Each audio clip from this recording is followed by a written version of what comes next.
Bentar ya, saya lagi mau share dulu materinya kepada Bapak Ibu. Cuma nampaknya saya nggak bisa berbagi materi. Saya kirim ke Ibu Ai ya, ke MOT. Hmm,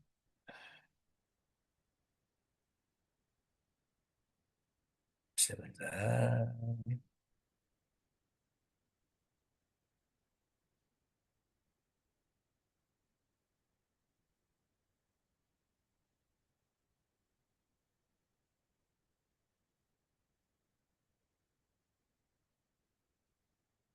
Hmm. Baik, Bapak Ibu, kita bisa memulai. Jadi, sebelumnya terima kasih Bu Ai yang sudah memberikan kesempatan pada saya untuk menjelaskan, berbagi ya pengetahuan tentang salah satu keterampilan yang harus Bapak Ibu sebagai penyedia halal miliki. Jadi kalau Bapak Ibu tadi dari kemarin sudah belajar beberapa materi dasar ya terkait dengan ECPH, terkait dengan regulasi jaminan produk halal, terkait juga dengan eh, regulasi jaminan produk halal dan fatwa halal ya, fatwa kehalalan produk yang disampaikan oleh Bapak Yai Miftahul Huda dari Majelis Ulama Indonesia. Kemudian dilanjutkan juga dengan Bapak Ibu telah mempelajari bagaimana menyiapkan dokumen penerapan EJPH, ya, manual EJPH, dan dokumen tentang daftar bahan. Di situ ada latihan juga Bapak Ibu, mungkin sudah dikerjakan tadi malam. Dilanjutkan juga tadi pagi Bapak Ibu sudah menerima materi dari Bu Rahmat tentang bagaimana Bapak Ibu melakukan proses pengawasan. Pengawasan terhadap bahan, terhadap proses, terhadap produk, dan terhadap pengembangan produk. Tadi sudah disampaikan oleh Bu Rahma, dan kemudian juga tadi belajar juga tentang bagaimana menangani produk yang tidak memenuhi kriteria halal. Nah, itu adalah salah satu keterampilan yang Bapak Ibu harus miliki. Ya, bagaimana mempersiapkan dokumen, bagaimana melakukan pengawasan, bagaimana melakukan penanganan produk tidak memenuhi kriteria, itu beberapa yang harus Bapak Ibu miliki ya sebagai penyelia halal ya standar keterampilan yang Bapak Ibu miliki. Nah, Bapak Ibu sekalian, di selanjutnya adalah yang akan saya sampaikan ini adalah Bapak Ibu bayangkan bahwa Bapak Ibu sudah menerapkan sistem. Jadi Bapak Ibu sudah menjalankan, sudah menerapkan sistem jaminan produk halal di SPPG Bapak Ibu semua. Nah, tugas penyelia halal ya, tugas sebetulnya bukan penyelia halal saja, tim manajemen halal ya, itu adalah salah satu hanya adalah untuk menjaga bahwa sistem jaminan produk halal yang sudah diterapkan tersebut ya, itu dipastikan keefektifannya, dipastikan kekonsistensiannya, dipastikan bahwa sistem tersebut dilaksanakan secara konsisten oleh orang-orang yang terlibat. Tapi sebelumnya saya mau cek dulu nih beberapa tidak hadir di Zoom.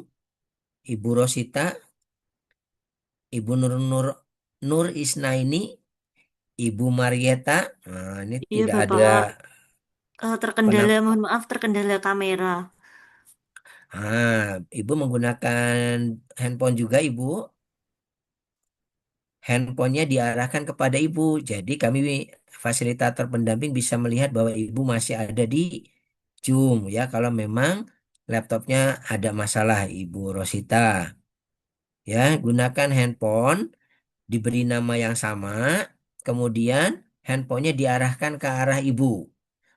Ya, Ibu Rida sudah tampil, Hmm. Ibu Nur Isnaini, Ibu Nur Isnaini, saya hanya melihat gambar tembok. Bapak Ahmad, Ini ribet banget ya Allah. Oh enggak, aku ini. Ibu Marietta,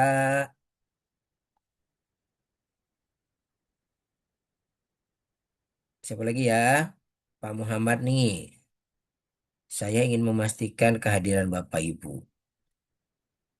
Ya, terus kemudian Bapak Ibu, mungkin tadi Bapak Ibu tugas duanya belum selesai, tapi saya minta tugas yang belum selesai disimpan saja dulu ya. Mari kita sama-sama belajar untuk materi ini. Sekaligus juga nanti kita akan berlatih juga ada tugas juga Bapak Ibu. Nah, jangan sampai nanti Bapak Ibu di saat materi kita berjalan, Ibu ngerjain tugas. Nanti materi berikutnya tugas dua. Padahal ini kita ngerjakan tugas tiga. Nanti materi berikutnya Ibu malah tidak memperhatikan mengerjakan tugas tiga. Jadinya menggulung-gulung seperti itu tidak bagus. Jangan khawatir Bapak Ibu nanti kalau ada memang belum selesai, pasti nanti insya Allah MOT akan memberikan waktu tambahan buat mengerjakan tugas. Makanya di materi saya ini mohon Bapak Ibu konsentrasi pada materinya dulu ya. Jadi jangan mengerjakan tugas yang tadi. Nanti malah Bapak Ibu kegulung-gulung akhirnya jadi tidak mengerti semua gitu ya. Oke Bapak Ibu. Jadi selanjutnya adalah Bapak Ibu diminta untuk memastikan apakah sistem jaminan produk halal yang sudah dikerjakan ya itu dilaksanakan secara konsisten atau tidak. Ya, itu alat yang digunakan. Salah satu cara untuk melihat itu, untuk memastikan itu adalah dengan kita melakukan audit internal. Audit yang dilakukan oleh diri kita terhadap perusahaan kita, Bapak Ibu. Nah, sekarang saya tanya Bapak Ibu, kalau nanti Bapak Ibu audit pada saat sudah mau ini ya, sudah mempersiapkan semuanya, kemudian nanti Bapak Ibu mau sertifikasi, sekarang saya tanya siapa yang akan mengaudit Bapak Ibu pada saat audit sertifikasi? Audit Ada yang bisa eksternal, bantu jawab? Gimana Pak? audit Bu? eksternal, audit Audit? eksternal, eksternal, Pak. Audit eksternal dari mana Ibu? Dari LPH yang terdaftar. Dari PH. LPH ya. Jadi Bapak Ibu nanti kalau pada saat nanti akreditasi, Bapak Ibu akan didatangi oleh auditor eksternal, yaitu dari lembaga pemeriksa halal. Pada saat auditor eksternal datang memeriksa kita sebagai penyelia, Bapak Ibu apa tugasnya Bapak Ibu? Mendampingi auditor ketika mengecek di dapur. Betul, mendampingi. Jadi kalau mendampingi itu maksudnya apa Ibu Cici? Cicinda. Mendampingi itu gimana ya Bu ya? Misalnya mengecek seluruh pemenuhan 5 kriteria, misal komitmen dan tanggung jawab, ada Ya, bagian poster, misal apakah sudah dipasang di dapur, kemudian bahan, apakah sudah ada bukti nota atau daftar bahan yang sudah diajukan, kemudian proses produk halal bagaimana penyimpanannya, apakah sudah sesuai dengan berkas yang diajukan, apakah sudah dipisahkan atau belum, seperti itu. eh. Jadi Ibu sebetulnya pada saat auditor datang itu menunjukkan itu atau gimana Bu? Mendampingi itu tadi betul yang disampaikan oleh Ibu Cici, hanya Ibu Cici nanti itu ketika auditor datang itu Ibu Cici yang menunjukkan, ya kan? Pak, misalnya auditor nanya nih, implementasinya tentang kebijakan mutu itu seperti apa? Ibu tunjukkan. Ini Pak, kebijakan mutu perusahaan kami ini. Kemudian ini Pak, sosialisasinya. Ada daftar hadir sosialisasi. Kami juga Pak, ada poster-poster terkait kebijakan halal. Ibu tunjukkan. Nah, itu tugas. Ya, nanti penyelia halal menunjukkan itu. Mendampingi itu artinya, kalau ada pertanyaan-pertanyaan dari auditor, Ibu harus dapat menjelaskan sebagai penyelia seperti itu. Tentunya dibantu juga dengan tim yang lain, gitu ya Bu ya. Tapi Bapak Ibu sebagai penyelia itu mengarahkan itu. Kalau Bapak Ibu misalnya aktivitas seperti ini, oh saya bukan orang gudang nih. Ya Bapak Ibu bisa menunjukkan, ya Pak nanti dijelaskan oleh misal bagian koordinator gudang, kepala gudangnya akan menjelaskan. Tapi Ibu yang mengarahkan itu. Nah itu tugasnya penyelia halal ya. Nah, penyelia halal kan tadi dari LPH itu namanya auditor. Nah, kalau yang penyelia halalnya pada saat dilakukan audit oleh auditor eksternal berarti sebagai apa, Ibu? Sebagai auditi. Ya, jadi orang yang mengaudit itu namanya auditor, orang yang diaudit ya atau pihak yang diaudit namanya auditi. Jadi pada saat LPH datang, Bapak Ibu ini sebagai auditinya. Nah, itu ya. Jadi itu audit eksternal. Nah, yang akan kita bahas kali ini bukan audit eksternal, Bapak Ibu. Ini adalah audit internal. audit yang dilakukan oleh kita, karyawan kita sendiri terhadap perusahaan sendiri. Ya, jadi itu prinsipnya adalah kita akan mempelajari itu. Nah, Bapak Ibu sekalian, saya sudah share materinya ya melalui Ibu Ayi, mungkin sudah bisa diterima oleh Bapak Ibu sekalian. Nah, saya akan menjelaskan tentang materi ini. Hmm, ini Bapak Ibu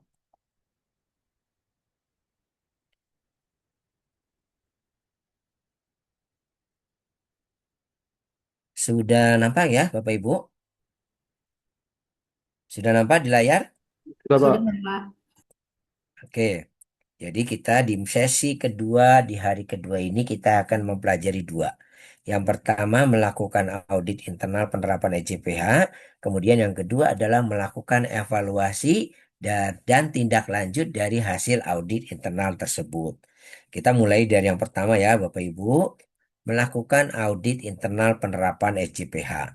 Apa sasarannya setelah materi ini disampaikan? Sasarannya adalah pertama nanti Bapak Ibu harus dapat merencanakan audit internal.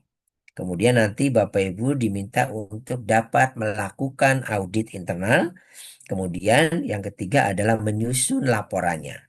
Jadi di materi ini Bapak Ibu nanti ujungnya adalah Bapak Ibu harus dapat membuat laporan audit. Ya, nanti kita akan bahas. Bapak Ibu sekalian, apa itu audit internal? Audit internal itu adalah pemeriksaan sistematik, independen, mengetahui apakah aktivitas proses produk halal dilaksanakan efektif sesuai perencanaan. Jadi sistematik artinya pemeriksaan ini dibuat secara sistematik, Bapak Ibu. Audit itu pemeriksaan. Dilakukan secara sistematis, artinya apa? Ada prosedurnya, orang yang melakukan jelas siapa, bagaimana apa spesifikasinya orang yang harus dapat melakukan audit internal itu seperti apa, ada programnya, ada alat-alat yang digunakan. Nah, itu berarti kita melakukan sebuah cara yang sistematis. Independen artinya seorang auditor itu harus independen, tidak mudah dipengaruhi oleh pihak luar. Jangan misalkan karena ibu misalnya bertugas mengaudit, yang diaudit adalah misalnya teman kita, akhirnya bapak ibu tidak independen.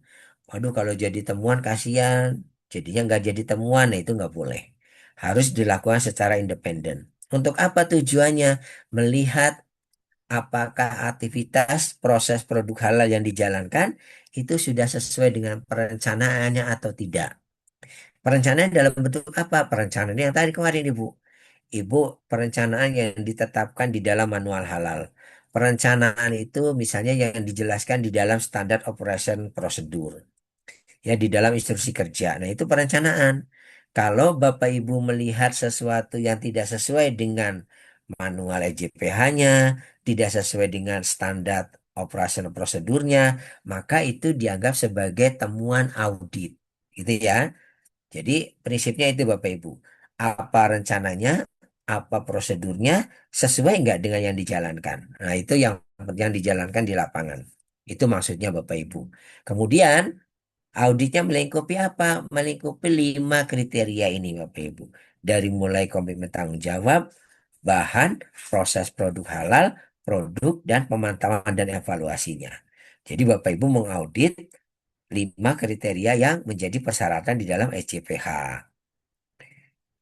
Beberapa ketentuan terkait dengan audit internal, Bapak Ibu. Pertama, audit internal ya di dalam sistem jamiah produk halal ini, pertama, pelaku usaha harus memiliki prosedurnya.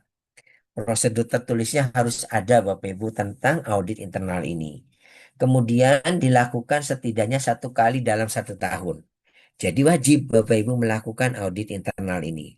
Kemudian ruang lingkupnya, ya, ruang lingkup auditnya harus sesuai dengan lingkup EJPH, sesuai dengan bidang usahanya, Bapak Ibu. Kalau SPPG berarti kan dari penyiapan bahan sampai dengan distribusi. Nah, itu lingkupnya yang harus diaudit, ya.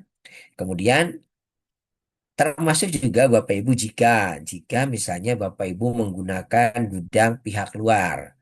Bapak Ibu sudah punya gudang tapi ternyata tidak cukup, kemudian Bapak Ibu menggunakan jasa gudang pihak luar, maka gudang pihak luar pun harus dapat dilakukan audit internal. Demikian juga misalnya Bapak Ibu punya dapur-dapur ya. Misalnya dapurnya tidak cuma satu, ada dapur misalnya di di dapur yang lain gitu ya, mungkin jaraknya 300-400 meter dari tempat Ibu. Berarti karena masuk dalam fasilitas, ya makanya Bapak Ibu harus juga dilakukan audit internal juga terhadap dapur tersebut. Begitu ya. Hasilnya dilaporkan kemana? Hasilnya dilaporkan sesuai dengan ketentuan bahwa hasil audit internal dilaporkan kepada Badan Penyelenggara Jaminan Produk Halal BPJPH Bapak Ibu. Hasil auditnya harus dilaporkan kepada BPJPH. Tujuannya apa Bapak Ibu? Tujuannya adalah untuk audit internal ini Bapak Ibu mendapat mengetahui kesesuaian atau ketidaksesuaian terhadap persyaratannya. Persyaratan apa? Tentunya persyaratan di dalam sistem jaminan produk halal. Kemudian Bapak Ibu nanti kalau melakukan audit tujuannya adalah untuk menentukan efektivitas penerapan sistem. Apakah sistem yang diterapkan itu sudah efektif atau belum? Nah, itu bisa diketahui dari aktivitas audit internal. Memberikan peluang dan perbaikan. Jadi, audit internal itu tujuannya untuk memperbaiki Bapak Ibu. Misalkan begini ya, pada satu hari Bapak Ibu melihat misalkan ada peralatan makan yang kotor menumpuk gitu ya, tidak segera dicuci. Itu jadi temuan tuh. Tapi kemudian karena ada temuan audit, jadinya si kepala dapurnya jadi mikir, kayaknya untuk supaya tidak terjadi temuan seperti ini lagi, mungkin berarti harus ditetapkan aturan bahwa setiap peralatan yang sudah digunakan harus segera dicuci dan disimpan pada tempatnya. Itu aturan tuh. Kemudian mikir lagi tuh siapa yang melakukan. Oh ternyata semua karyawan sudah pada sibuk dengan kegiatannya masing-masing. Jadi kemudian ditempatkan satu orang khusus untuk melakukan pembersihan. Nah dengan langkah-langkah yang dilakukan oleh apa kepala bagian dapur tersebut dengan menyiapkan satu orang khusus, membuat aturan bahwa setiap peralatan yang sudah habis digunakan langsung dibersihkan dan ditiriskan untuk dipakai kembali. Nah itu nanti Bapak Ibu tanpa disadari bahwa dapur sudah melakukan perbaikan yang dulunya tidak ada menjadi ada gitu ya. Yang dulunya tidak ada personil untuk segera membersihkan sekarang sudah ada. Yang dulunya tidak ada aturan sekarang sudah ada aturannya dan itu adalah berarti SPPG tersebut sudah melakukan perbaikan yang lebih baik. Gitu ya Bapak Ibu. Untuk memenuhi persyaratan jelas. Jadi Bapak Ibu, kalau nanti Bapak Ibu mau ujian sertifikasi ya untuk sertifikasi halal ini, audit internal itu harus dilakukan dulu Bapak Ibu. Untuk memenuhi persyaratannya, audit internal harus dilakukan sebelum dilakukan audit eksternal oleh LPH. Ya, kemudian hasil dari laporan ini untuk mendaftarkan sistem halal pada badan sertifikasi. Ya, jadi seperti itu Bapak Ibu tujuannya. Sekarang peran penyelia halal. Sudah jadi penyelia halal, nanti Bapak Ibu dalam aktivitas audit internal itu sebagai apa? Nah, Bapak Ibu sebetulnya bisa menjayakan nanti akan dibentuk tim internal auditor Bapak Ibu. Tim auditor internal ini nanti Bapak Ibu harus buat, kemudian di SK-kan ditunjuk siapa ketuanya dan siapa anggotanya. Ya, Bapak Ibu sebagai penyelia bisa menjadi ketua tim, bisa juga hanya menjadi anggotanya. Ya, tergantung nanti siapa yang jadi ketua timnya dan Ibu Bapak bagaimana kita sebagai anggotanya, gitu ya. Kemudian memilih tim Bapak Ibu. Jangan lupa Bapak Ibu kalau nanti Bapak Ibu akan membentuk tim penyelia halal, pastikan memilih tim dulu yang sesuai. Ya. Misalnya apa? Misalnya, oh saya harus memilih tim apa? Nanti ya kita jelaskan nih. Disesuaikan dengan pemilihan ketua pemilihan tim internal auditor. Disesuaikan dengan pengetahuannya terhadap proses. Oh, tim kalau jadi tim internal auditor ya harus mengetahui proses kan gitu kan. Berarti saya harus menunjuk orang-orang yang mungkin sudah cukup berpengalaman di prosesnya. Misalnya dipersyaratkan anggota tim internal auditor itu satu mungkin sudah bekerja 1 tahun gitu ya atau 6 bulan yang dianggap bahwa dia sudah mengetahui prosesnya. Kemudian komposisinya disesuaikan dengan area dan fungsi yang diaudit ya. Jadi nanti Bapak Ibu menentukan siapa mengaudit bagian mana, siapa mengaudit bagian mana. Ya, kemudian kecakapan audit Bapak Ibu. Pastinya Bapak Ibu harus memilih orang yang memiliki kecakapan bagaimana melakukan audit. Bapak Ibu sebetulnya kecakapan tentang pengetahuan bisa sebetulnya didapatkan dari training yang nanti Bapak Ibu boleh lakukan kepada tim. Ya, mengulas kembali EJPH. Kemudian pada tim internal auditor, materi internal audit juga disampaikan. Nah, itu tugas Bapak Ibu untuk mempersiapkan timnya dengan baik. Ya, jadi supaya apa? Supaya mengerti bagaimana melakukan audit, Bapak Ibu. Ya. Kemudian auditor harus bersikap independen. Tadi sudah saya arahkan, sudah saya jelaskan bagaimana independensi itu. Jadi Bapak Ibu harus independen, berdiri tegak pada standar. Kalau tidak boleh misalnya dipengaruhi oleh misalnya ada yang mengancam Bapak Ibu, awas ya kalau jadi temuan di tempat saya nanti begini-begini. Nah itu berarti kalau Bapak Ibu sudah mulai terpengaruh berarti tidak independen. Atau Bapak Ibu merasa ini saya mengaudit bagian gudang. Kepala bagian gudangnya teman saya sendiri. Nggak enak kalau jadi temuan. Nah, itu nggak boleh. Jauhkan dari hal seperti itu. Karena kita bersikap harus independen. Dan jangan lupa Bapak Ibu, auditor itu bukan untuk mencari kesalahan.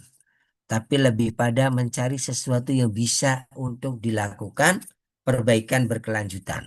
Ya, jadi itu. Kalau mencari-cari kesalahan jadinya nanti suasananya negatif Bapak Ibu.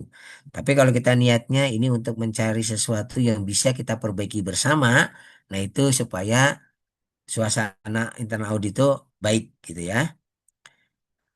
Tanggung jawab. Tetapkan tugas dan tanggung jawabnya Bapak Ibu. Tugas ketua tim itu apa? Tugas dan anggota tim itu apa? Kalau ketua tim, pertama menetapkan programnya dulu. Ya, program auditnya mau ditetapkan berapa? Oh, ditetapkan 1 tahun sekali saja sesuai persyaratan. Kemudian ditetapkan dulu kira-kira pelaksananya itu bagusnya audit itu di bulan apa? Oh, sekitaran misalnya bulan Februari gitu ya. Kemudian mengidentifikasi kebutuhan sumber daya. Kebutuhan sumbernya diperlukan apa? Oh, orang-orang yang dibutuhkan dipilih gitu ya sebagai tim internal auditor. Kemudian, oh sudah punya tim, tinggal dipilih. Si A cocoknya di bagian ini, si B di bagian ini, si C di bagian ini. Itu salah satu cara untuk mengidentifikasi kebutuhan. Kemudian melaksanakan audit internal. Bapak Ibu sebagai ketua tim misalkan, itu boleh Bapak Ibu melakukan audit. Kemudian membuat kesimpulan audit, apakah ini sebuah temuan atau bukan. Nah, itu wewenang si auditor. Kemudian membuat laporan audit internal kepada pimpinan. Nah, Bapak Ibu nanti kalau jadi ketua tim, jangan lupa membuat summary, melaporkan aktivitas tentang audit ini kepada pimpinan kita, gitu ya. Kemudian tanggung jawab sebagai anggota, Bapak Ibu. Pertama, menyiapkan perencanaan audit. Ya, dibuatkan rencana audit. Apa itu rencana audit? Nanti kita akan pelajari, Bapak Ibu ya. Kemudian melakukan audit. Ya, boleh. Namanya anggota harus punya tugas. Ketika dapat tugas untuk melakukan audit, maka kita lakukan. Kemudian menentukan kesimpulan audit. Ya, jadi apakah ini sebuah temuan atau bukan? Nah, itu sebuah kesimpulan. Kemudian membuat laporan audit yang nanti akan kita pelajari. Kemudian Bapak Ibu jangan lupa sebagai auditor itu adalah melakukan verifikasi tindakan perbaikan yang dilakukan oleh auditi. Nah, melakukan verifikasi itu seperti apa? Nanti kita akan pelajari Bapak Ibu.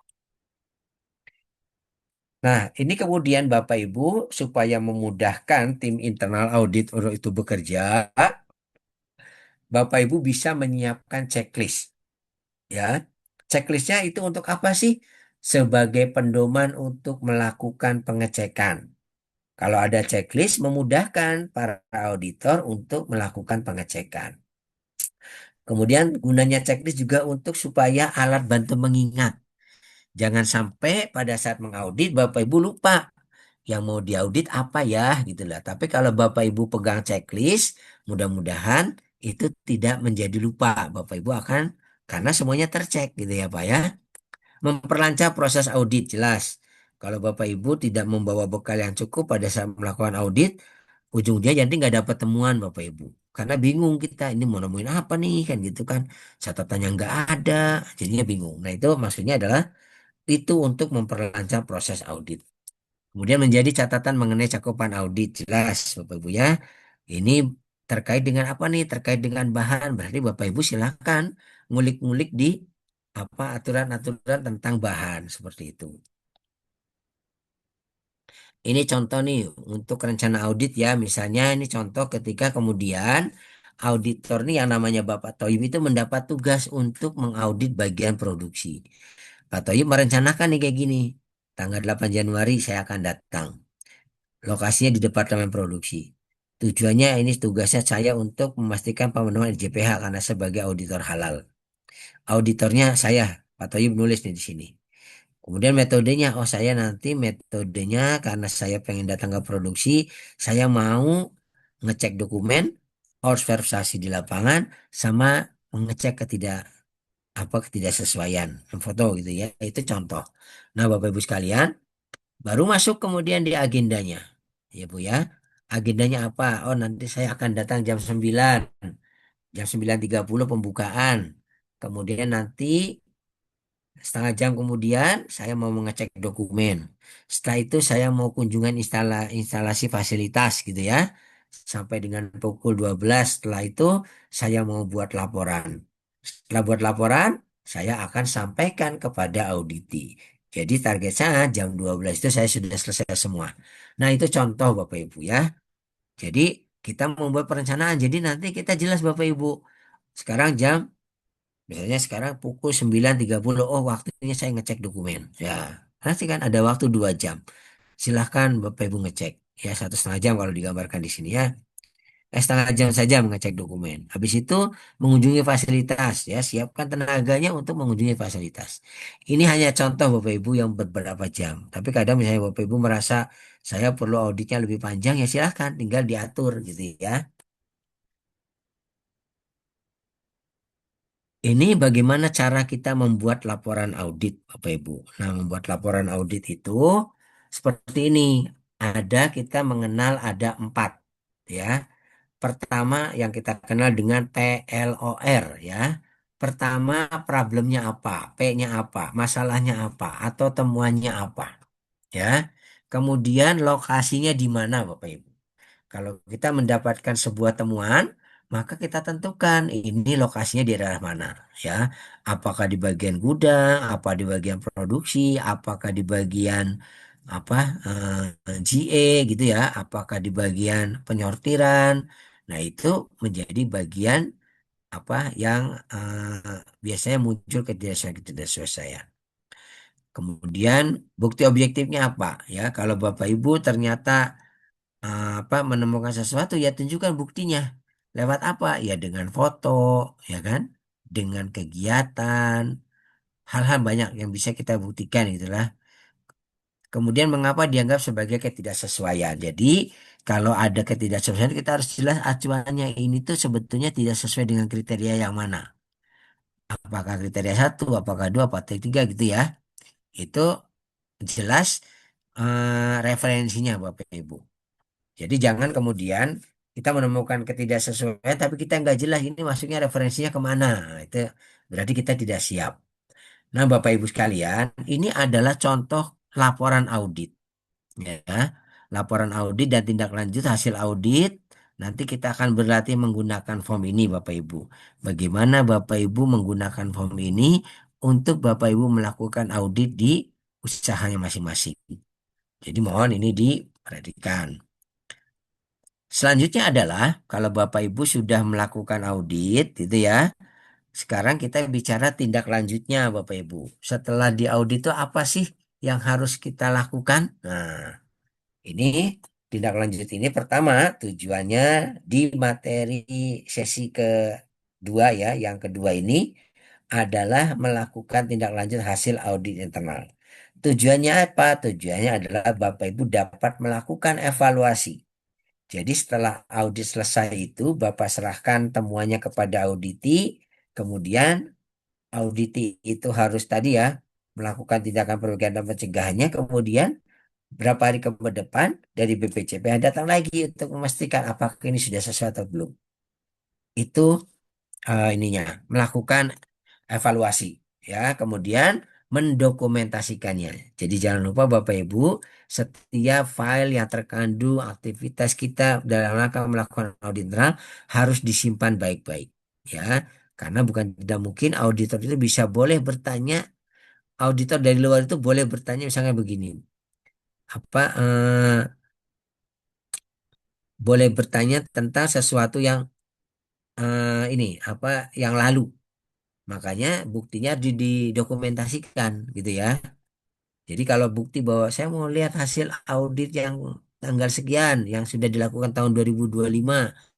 Nanti Bapak Ibu kalau sistem filingnya tidak bagus akan kesulitan mencari data. Tapi kalau sistem filingnya bagus, Bapak Ibu akan mudah mencari data dan menunjukkannya. Nah, Bapak Ibu, yuk kita belajar tentang siklus ini Bapak Ibu, biar Bapak Ibu lebih memahami. Pertama nih, yang sisi kanan itu adalah auditor, yang sisi kiri adalah auditi. Pertama, auditor sudah merencanakan gitu ya, membuat jadwal, datang ke pelaku usaha, ke internal pelaku usaha untuk melakukan audit. Nah, Bapak Ibu, pertama identifikasi dulu temuannya apa, dilihat. Kalau Bapak Ibu pegang checklist, maka Bapak Ibu dengan checklist tersebut melihat, oh ini sesuai apa tidak gitu ya. Nanti kemudian Bapak Ibu hasilnya adalah Bapak Ibu membuat laporannya. Tulis temuannya dalam laporan. Oh, saya sudah keliling bagian gudang. Tadi saya menemukan A, B, C. Ya ditulis. Itu sebagai laporan audit Bapak kepada ketua tim internal auditor. Ya, jadi habis itu diserahkan pada ketua tim untuk Nah, Bapak Ibu sekalian, kalau Bapak Ibu sudah menemukan temuannya, harus dikonfirmasi kepada auditi. Ya, jangan sampai temuan ibu yang bapak ibu sudah buat itu sebetulnya ternyata tidak dikonfirmasi. Nanti bisa bilang auditnya nggak tahu. Ini ada temuan nih tentang ini. Area di area gudang. Tapi karena tidak dikonfirmasi ke orang gudang bisa bilang tidak tahu. Saya waktu kemarin audit tidak masuk, nah, gitu kan? Ini tidak ada kabar apa-apa bahwa saya harus menindaklanjuti. Nah, itu bahaya jadinya Bapak Ibu. Nah, makanya harus dikonfirmasi. Kalau sudah confirm, berarti sudah ada persetujuan bahwa itu adalah temuan audit. Nanti kemudian temuan audit itu diserahkan kepada auditi. Ya, diserahkan pada auditi, kemudian diidentifikasi masalahnya apa. Ini apa ya temuannya? Oh, penyebabnya apa ya? Dituangkan tuh dalam tulisan. Kemudian, kalau sudah tahu penyebabnya, rencana tindakannya apa ya untuk menutupi menyelesaikan penyebab tersebut. Nah, mungkin disiapkan apa gitu ya. Kemudian setelah diperbaiki secara fisik itu kemudian baru diimplementasikan tindakan perbaikan dan pencegahan. Diimplementasikan rencananya. Oh, nanti harus seperti ini, harus seperti ini, harus seperti ini. Baru kemudian Bapak Ibu hasil tindakan perbaikan dan pencegahan dilakukan, review kembali tindakan koreksinya. Nah, setelah auditi itu menyelesaikan ya, mengerjakan temuannya, menyelesaikan dalam bentuk dokumennya, maka verifikasi sudah dapat dilakukan. Verifikasi jadi mengecek apakah tindakan koreksi dan sudah dilakukan dan tinjau bagaimana efektivitasnya. Baru kemudian dinyatakan close atau open. Kalau close itu berarti sudah selesai. Ya, kalau open berarti masih open dan harus ada yang diperbaiki lagi. Nah, sekarang kita akan bicara tentang tindakan perbaikan, tindakan pencegahan, verifikasi, dan validasi. Jadi, tindakan yang perbaikan adalah tindakan yang dilakukan untuk memperbaiki ketidaksesuaian yang ditemukan. Tindakan pencegahan adalah tindakan yang dilakukan untuk menghilangkan akar penyebab ketidaksesuaian sehingga tidak terulang kembali. Jadi menghilangkan akar penyebabnya. Verifikasi memastikan tindakan perbaikan dan pencegahan sudah dilakukan sesuai dengan rencana melalui penyediaan bukti yang objektif. Ada kata-kata ya, bukti objektifnya harus ada. Validasi adalah pengujian kebenaran terhadap tindakan perbaikan dan pencegahan, apakah itu sudah bisa menjamin tidak terulang kembali. Nah, itu Bapak Ibu. Itu mengenai tindakan perbaikan, pencegahan, verifikasi, dan validasi. Saya mau coba memberikan pemahaman pada Ibu ya, pada Bapak Ibu tentang tindakan perbaikan, pencegahan, verifikasi, dan validasi. Ini saya harap Bapak Ibu bisa mengerti karena inilah fungsinya audit itu seperti ini, gitu lah Ibu ya. Misalnya begini Bapak Ibu, saya mau cerita. Kita stop dulu ya. Saya mau cerita dan saya ingin berbagi pada Bapak Ibu. Misalnya begini Bapak Ibu. Bapak Ibu punya rumah, sudah berkeluarga. Bapak Ibu punya anak, ya. Anaknya diberi kamar. Kamarnya bagus, diberi AC, Bapak Ibu. Nah, pada satu hari, Bapak Ibu pengen ngecek kamarnya. Misalnya, anaknya namanya Budi, gitu ya. Anaknya namanya Budi, kemudian Bapak Ibu pengen ngecek kamar Budi. Nah, pada saat ngecek kamar Budi, Bapak Ibu melihat, orang tua nih, melihat ya, ada air menggenang, posisinya itu ada di bawah AC. AC-nya waktu itu dimatiin, mati. Kondisi AC-nya tuh di off-kan oleh si Budi. Nah, Bapak Ibu melihat, kok ada air menggenang, posisinya di bawah AC. Kira-kira Bapak Ibu, air menggenang di bawah AC itu, air menggenang di kamar itu normal atau tidak? Tidak, Pak. Ya, normal, Pak. Tidak. Tidak. Artinya itu sebuah ketidaksesuaian. Ya Bu ya. Jadi kalau bahasa auditnya itu temuannya apa Bu? Oh ya, saya tanya dulu. Kalau tadi cerita tadi yang jadi auditor siapa Ibu? Ibunya kita. Ibunya ya, orang tuanya. Yang jadi auditis siapa Bu? Ya, Ya, satunya. Si Budi ya, anaknya ya. Oke. Nah, sekarang temuannya apa Ibu? Sebagai orang tua, sebagai auditor, Air temuannya yang apa nih Bu? air yang mengalir, yang mengalir, Pak. Air yang Yang mengalir menggenang. menggenang ya. Air yang Ditemukan air menggenang. Posisinya di bawah AC kamar Budi. Gitu ya Bu ya. Nah sekarang kan temuannya disampaikan ya sama si Budi ya. Bud, ini ada temuan nih. Ada air menggenang posisinya di bawah AC di kamarmu. Nah kemudian Budi kan confirm ya. Oh iya Bu memang itu ada air menggenang. Nah sekarang kita bicara. Udah tahu apa tuh temuannya air menggenang di kamar Budi. Sekarang saya mau tanya. Kira-kira tindakan perbaikannya apa, Bu, yang harus dilakukan oleh Budi? Ada yang laporkan, bisa bantu, Bapak? laporkan kepada ibunya dulu. Pak. Budi lapor. Dengan Pak siapa nih? Pak Fajar, silakan Pak Fajar. Iya. Melaporkan kepada ibunya dulu untuk perbaikan AC dan itu, Pak. Ini kan ceritanya masih di rumah, Pak, nggak pakai BPJPH. Jadi, Oh, kira-kira tindakan perbaikan apa yang harus dilakukan Budi ketika ada air menggenang di kamarnya? Dipel. Apa nih? Dan genangan air, Pak. Dipel. Gimana Ibu? Dengan siapa nih? Ibu siapa nih? Membersihkan genangan air, Pak. Membersihkan genangan air, Ibu Rida. Oke, itu tindakan perbaikannya ya. Atau ada masukan yang lain? Apalagi tindakan perbaikan yang boleh dilakukan Budi? Dari izin menjawab Pak, saya Tita Irawati. Dari Monggo. budinya itu mengawasi atau memantau sebenarnya itu penyebab airnya itu dari mana, apa dari AC atau yang lainnya. Jadi diamati dulu di kamar. Oke, Gitu Pak. Terima kasih. oke. Terima kasih Bu Titan. Oke, Budi mengamati ternyata, oh, kemudian Budi mengamati sumber airnya ya.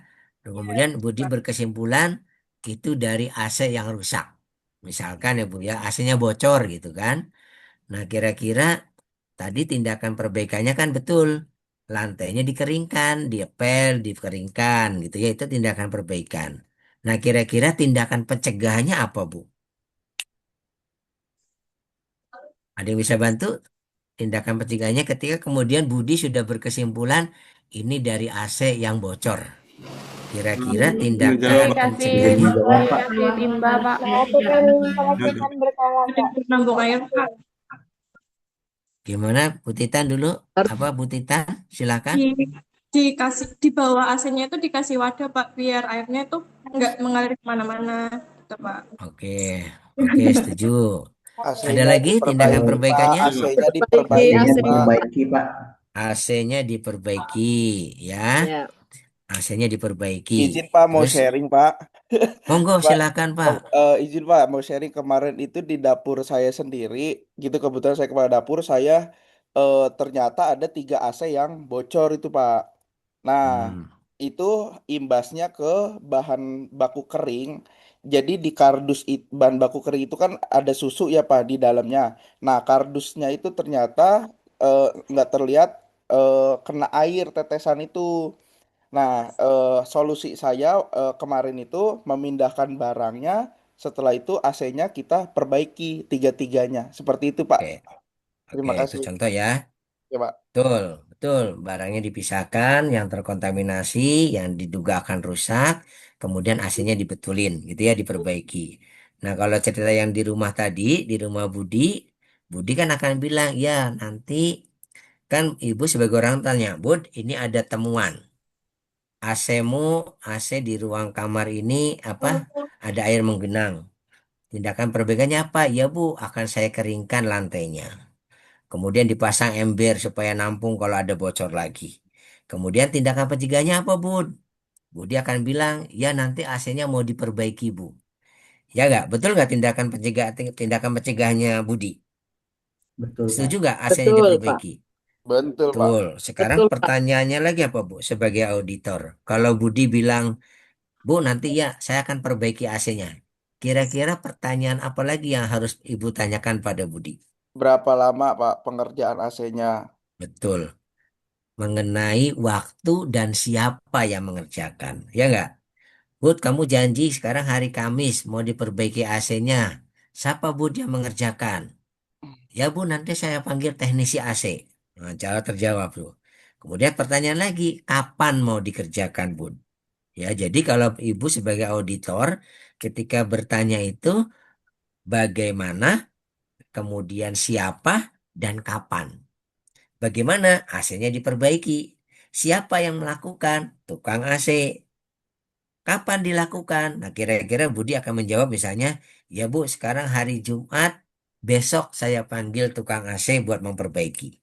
Itu jawaban Budi untuk apa apa janji untuk menyelesaikan tindakan perbaikan dan tindakan pencegahannya. Nah, Bapak Ibu sekalian, sudah selesai tuh. Oke, Budi sudah berjanji untuk kemudian memperbaiki AC-nya dengan menggunakan jasa tukang AC. Gitu ya, Bu ya. Nah, hari Kamis, hari Jumat, si Budi mengerjakan itu. Manggil tukang AC, dibetulin semuanya. Kemudian, sebagai auditor, orang tua, pasti ingin menanyakan hasilnya. Ya nggak, Bu? Nah, kira-kira Ibu akan datang lagi kepada kamar Budi kapan, Ibu? Bapak, sebagai orang tua. Perbaiki, Pak. Ya, kan mau ngecek lagi nih, Pak. Iya. Budi sudah berjanji memperbaiki. Kira-kira Budi janjinya mau diperbaiki hari Sabtu. Nah, Bapak mau memverifikasi, Bapak mau ngecek lagi nih. Kira-kira Budi sudah ngerjain atau belum? Kira-kira Bapak akan datang kapan, Pak? Hari Minggu, Pak. Hari Hari Hari Minggu. Oke, hari Minggu. Berarti proses mengecek kembali itu, kalau dalam bahasa audit itu namanya memverifikasi. Memastikan, menanyakan apakah tindakan perbaikan dan pencegahan yang direncanakan oleh Budi itu sudah dikerjakan atau belum. Itu namanya verifikasi. Yang dilakukannya kapan? Berarti dilakukannya adalah setelah janjinya. Kalau janjinya hari Sabtu selesai, Ibu boleh datang di hari Minggunya, ya kan? Seperti itu Bapak Ibu. Itu namanya memverifikasi. Ketika verifikasi, orang tua nih, apa yang Bapak Ibu tanyakan sama Budi? Ada yang bisa bantu? Apa yang Bapak Ibu tanyakan sama Budi dalam rangka memastikan apakah tindakan perbaikan pencegahan sudah dilakukan? Apakah Apakah AC sudah ada bagaimana Bu? diperbaiki? Apakah masih ada yang kebocoran ada? di Nah, iya. Ah, betul. Apakah Pak AC-nya Jeki, masih silakan bocor? Pak Jeki. Saya mau dengarkan Pak Jeki yang lengkap. Silakan Pak Jeki. Eh, Sebagai orang tua, saya akan menanyakan kepada anak saya itu gimana hasil perbaikannya, apakah masih ada kebocoran atau tidak pada AC-nya. Terus, apa lagi? Pertanyaan lagi? Eh, Setelah dipastikan tidak ada kebocoran, ya berarti pengerjaan AC-nya udah selesai. Berarti. Oke, baik. Terima kasih Pak Jeki. Ya, ada tambahan nggak? Ada yang mau ngasih tambahan nggak? Berpendapat. Ketika datang kembali ke kamar Budi, apa yang Bapak Ibu tanyakan? Izin Pak, Silakan Pak. mungkin Dengan Pak siapa? ditanyakan ini saya dari ini Muhammad Amir dari Situbondo Pak. Mem- Silakan Muhammad Amir Pak. Mungkin izin ini Pak ditambahkan apa penyebab utama dari kebocoran AC-nya itu Pak? Oke, bertanya ya. Oke. Setelah itu, boleh lagi tanya ada lagi? Cukup ya. Cukup Pak, cukup. Jadi ketika Bapak Ibu nanya ke Budi lagi tuh, datang lagi tuh kan pertanyaan begini, Bud, kemarin kamu janji mau mendatangkan tukang AC, mau diperbaiki. Jadi sebenarnya pertanyaannya kan, jadi apakah sudah dilakukan perbaikan AC? Kata Budinya bilang, oh sudah Pak, AC-nya sudah diperbaiki. Kalau si mengatakan sudah diperbaiki, kira-kira kita nanya lagi apa Pak? Budi hanya menjelaskan, sudah Pak, kemarin sudah diperbaiki. Tadi ya, kata Pak Jeki, Dilanjut. dicek AC-nya. Bocor apa enggak, gitu kan? Oh, dicek AC-nya ternyata sudah tidak bocor. Ada Pak, sebenarnya pertanyaan lagi. Jadi ketika kita bertanya memverifikasi itu, Bapak Ibu jangan lupa menanyakan bukti objektifnya. Kalau Budi mengatakan, sudah Pak, sudah ada tukang AC kemarin kerja.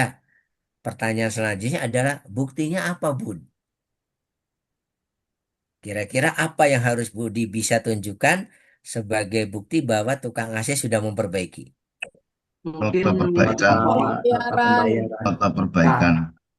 Oke, apa tadi apa Pak? Berita acara perbaikan ya Pak ya? Ya. Ya, Ya, nota perbaikannya. Kemudian apa lagi? Pak, untuk Boleh ditanya Pak. tindakan pencegahan itu, kalau tindakan pencegahan dari awalnya itu diberikan secara tertulis pada Budi, itu kan akan lebih baik. Tapi kalau hanya dengan janji lisan, itu tidak ada bukti otentik, ada teguran Iya, ataupun ada perbaikan. Itu dari awalnya pencegahannya harusnya memberikan catatan pada Budi, dan Budi nanti akan membalas dengan catatan itu dari si tukang servis AC. ya, betul. Kalau dalam pabrik mungkin begitu nanti ya Pak ya. Ini kan ceritanya saya cuma menganalogikan di rumah nih. Kalau Ya, Pak Budi berjanji mau perbaiki, berarti besoknya Bapak datang lagi, Bud sudah diperbaiki apa belum? Kalau Budi bilang sudah Pak, Budi harus menunjukkan buktinya. Buktinya misalkan tadi betul, ini Pak, berita, ini tadi tukang AC-nya melaporkan kerusakannya, ini ada, biasanya kalau tukang servis kan ada laporan perbaikan ya Pak ya. Serahkan ya, ini bukti laporan perbaikannya. Kemudian Budi juga nunjukkan ini Bu, kwitansi pembayarannya gitu ya. Saya kemarin membayar biayanya 100.000 buat perbaikan kemarin gitu kan. Tunjukkan bukti pembayarannya. Atau Budi mau meyakinkan lagi tunjukkan ini Bu, waktu orang yang memperbaiki saya foto, ini bukti fotonya. Itu dalam rangka apa Bapak Ibu? Dalam rangka membuk apa? Budi menunjukkan bukti-bukti objektif. Bapak menanyakan pada Budi bukti-bukti objektif bahwa tindakan perbaikan pencegahannya itu sudah dilakukan. Nah itu, jadi kalau audit seperti itu ya Pak ya. Kalau Bapak nanti mengaudit, misalnya ditanya ada temuan kemudian sudah dilakukan, jangan lupa Bapak Ibu menanyakan buktinya. Baik berupa foto, baik berupa mungkin apa kehadiran baik berupa misalnya kwitansi-kwitansi gitu ya itu adalah bukti objektif ya jadi bukan cuma keterangan mulut tetapi dijelaskan juga dengan bukti yang objektif Nah, Bapak Ibu, ketika Bapak Ibu datang ke kamar Budi, menanyakan sudah dilakukan atau belum, meminta bukti objektifnya, kemudian mengecek hasil perbaikan AC-nya, sudah bagus atau belum, masih bocor atau tidak. Nah, itu yang namanya kegiatan yang namanya verifikasi. Yaitu apa? Memastikan tindakan perbaikan dan pencegahan yang direncanakan sudah dilakukan. Namanya verifikasi.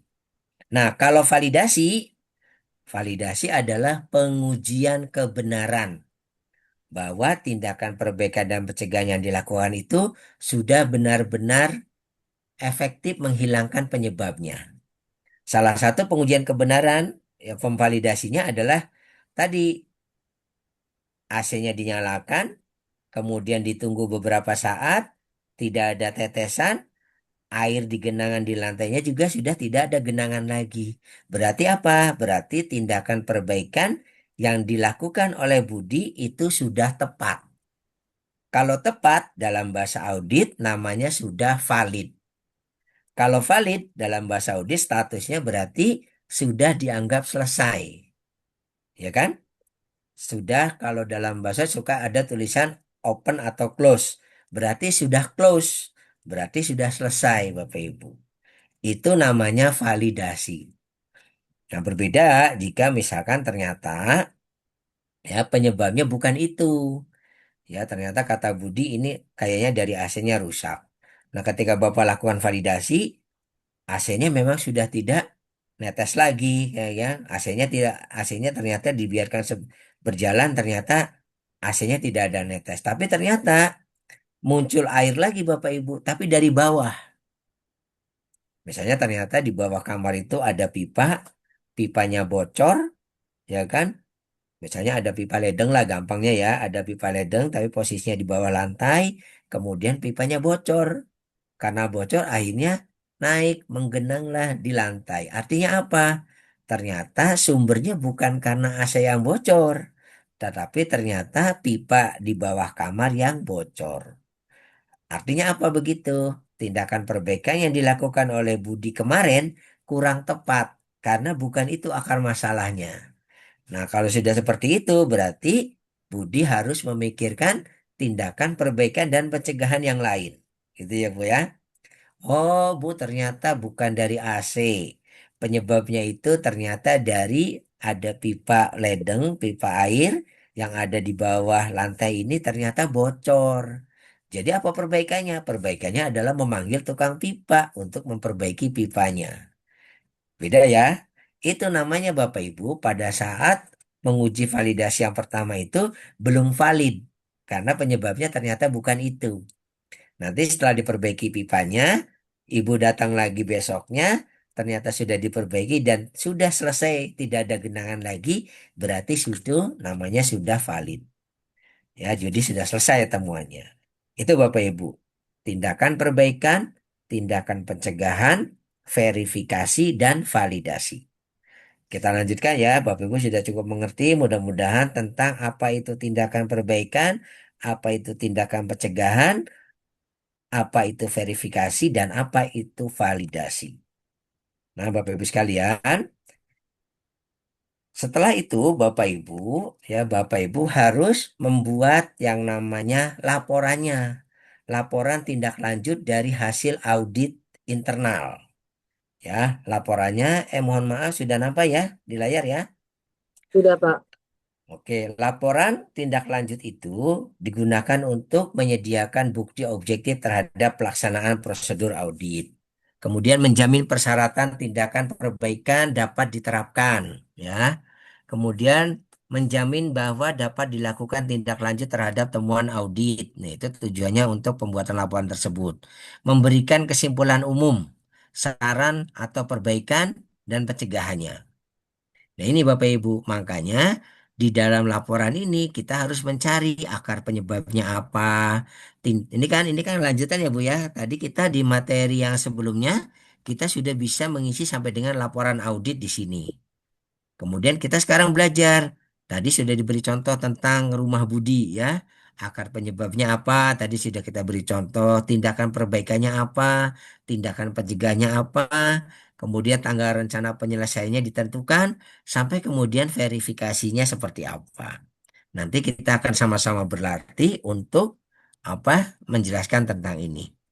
Kemudian Bapak Ibu sekalian, tindakan perbaikan yang efektif dapat dijadikan standar baru dalam bentuk prosedur atau form atau merevisi yang sudah ada.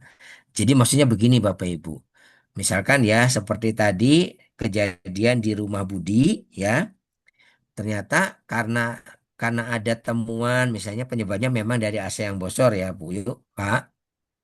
Misalnya karena ada temuan air menggenang yang disebabkan karena AC bocor, kemudian tanpa disadari keluarga tersebut nanti punya standar baru, Pak.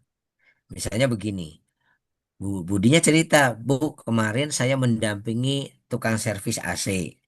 Cuma pada saat saya ngobrol nyari penyebabnya apa, orang servis AC sempat ngobrol menyampaikan bahwa kalau AC seperti ini itu supaya menghindari kerusakan bocor harus ada yang namanya perawatan 3 bulanan. Jadi sebaiknya diservis berkala setiap 3 bulan sekali, Pak. Itu masukannya tukang AC. Dan memang sudah betul, ya. Budi meyakinkan bahwa kita harus melakukan ini supaya tidak terjadi kesalahan berulang gitu ya. Akhirnya kemudian bapaknya memutuskan, ya sudah Bud, mulai sekarang AC di kamar kamu dan AC mungkin di kamar orang tua juga ada, harus dilakukan pengecekan setiap 3 bulan, ya kan? Nanti Budi harus mencatat kapan ini diperbaiki. Oh, kemarin AC ini diperbaiki misalnya tanggal 10 Juni gitu ya. Berarti nanti tanggal 10 Juni, Juli, Agustus, September. Sebelum maksimum tanggal 10 September itu kita sudah harus lakukan servis AC kembali. Nah, Bapak Ibu sekalian, tanpa disadari rumah Budi itu sudah punya standar baru yang dulu tidak pernah ada agenda pembersihan AC 3 bulan sekali. Sekarang sudah ada standar baru bahwa setiap 3 bulan sekali AC harus dilakukan perawatan rutin. Nah, itu maksudnya Bapak Ibu. Di perusahaan juga sama, di SPPG juga sama. Kalau ada sesuatu yang merupakan hasil perbaikan dan ternyata ini perlu dijaga, maka itu menjadi sebuah standar baru yang bisa digunakan, Bapak Ibu. Itu ya. Kemudian laporan audit dan tindak lanjut hasil audit didokumentasikan, disampaikan kepada pihak yang berkepentingan dalam audit internal. Jadi Bapak Ibu kalau sudah ada laporan, maka Bapak Ibu harus apa memelihara itu. Kaji ulang penerapan EJPH ya Bapak Ibu, ini sebagai tambahan saja. Jadi tapi sebenarnya ini sudah diterangkan oleh pemateri EJPH kemarin. Jadi kaji ulang manajemen itu adalah Bapak Ibu, manajemen puncak mengundang kita ya untuk berdiskusi untuk meeting tahunan yang membahas apa ya. Misalnya membahas kaji ulang manajemen sebelumnya, membahas tentang apa banyak hal yang dibahas di dalam kaji ulang manajemen. Tapi mengenai persyaratannya dulu ya Bapak Ibu, prosedurnya Bapak Ibu harus memiliki ya. Jadi ada prosedur yang namanya prosedur kaji ulang manajemen. Bisa digabungkan dengan internal audit. Tidak. Kemudian dilaksanakan sedikitnya sekali dalam 1 tahun. Kemudian terdapat bukti pelaksanaannya. Kemudian bukti pelaksanaannya harus dipelihara, disimpan dokumennya. Kemudian hasil kaji ulangnya kemudian disampaikan kepada pihak-pihak yang terkait tergantung mana yang dijadikan rekomendasi untuk perbaikan. Nah, Bapak Ibu sekalian, sebentar. Apa saja Bu yang dibahas di dalam kaji ulang manajemen? Pertama, tentang kaji ulang sebelumnya. Kemudian perubahan-perubahan. Apakah ada perubahan proses, perubahan layout, perubahan mesin yang terkait dengan sistem jaminan produk halal, maka itu dilaporkan. Dibahas juga di dalam kaji ulang. Kemudian informasi tentang kinerjanya tim halal seperti apa, nah itu disampaikan. Kemudian setiap ketidaksesuaian dan tindakan perbaikan, Bapak Ibu. Kalau ada temuan audit, tindakan perbaikannya apa, pencegahannya apa, itu nanti dilaporkan juga. Dibahas juga di dalam kajian manajemen. Evaluasi kinerja supplier. Bapak Ibu punya supplier, dalam 1 tahun dilihat kinerjanya seperti apa. Apakah cukup bagus, apakah jelek, gitu ya. Kesimpulannya apa? Apakah ini akan dilanjutkan, kita bekerja sama dengan supplier yang tersebut, atau diperlukan supplier yang lain. Nah, itu nanti menjadi keputusan Bapak Ibu. Tapi itu terbahas di dalam kajian manajemen. Kecukupan sumber daya. Ya, apakah sumber daya mesin kita sudah cukup? Kalau belum berarti akan ditambah. Apakah sumber daya manusia kita sudah cukup? Apakah terlalu berlebih atau terlalu kurang? Kalau kurang berarti ditambah. Nah, itu adalah yang sesuatu yang dibahas juga di dalam kaji ulang. Kemudian peluang untuk melakukan perbaikan. Apa-apa saja masukan-masukan dari yang hadir di meeting tersebut untuk melakukan perbaikan lebih lanjut, gitu ya. Nah, nanti keputusannya, output dari kaji ulang manajemen adalah keputusan dari manajemen untuk melakukan perubahan-perubahan. Ya, apa yang mau dirubah, apa yang mau diperbaiki, apa yang mau diimprove, nanti manajemen akan memutuskan itu. Itu adalah tentang kaji ulang penerapan SJPH. Ya, Bapak Ibu, yang dilakukan setahun sekali. Nah, tentang bagaimana membuat kita notulen, tentang pembuatan notulen kaji ulang manajemen, seperti ini Bapak Ibu. Intinya 5 kriteria JPA dibahas, ya kemudian apa yang menjadi usulan buat diperbaiki di tahun depan. Seperti itu.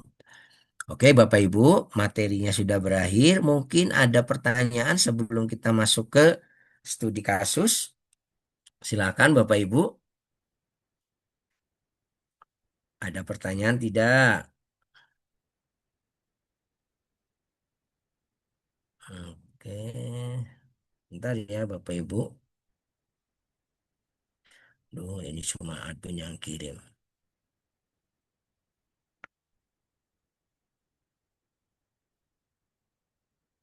Admin, saya ingin kirim file. Mungkin Bu Ayi bisa nggak ya?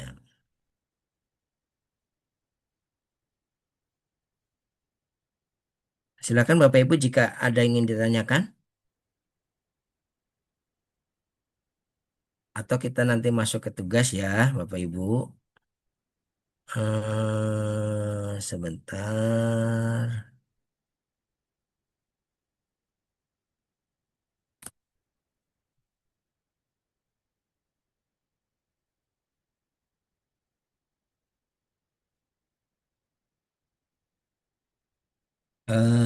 Admin, tolong saya ingin share dokumen. Ya, Pak. Sebentar.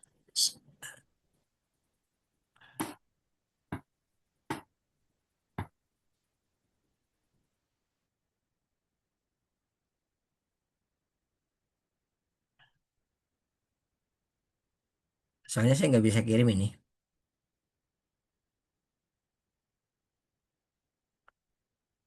Atau saya kirim ke Kasela ya. Kasela kirim ke grup ya. Kasela. Bisa? Ya, siap Pak. Bisa saya bantu Pak ya. Oke, saya kirim ke Kasela dulu. Kasela tolong kirim ke grup peserta ya. Ya, oke siap Pak. Nah, Bapak Ibu, ada studi kasus nih yang akan harus Bapak Ibu kerjakan. Tapi sebelumnya boleh Bu kalau ada yang ingin ditanyakan Bu. Ada pertanyaan nggak terkait materi internal audit dan tindak lanjutnya? Oke, kita langsung masuk aja ya ke diskusi.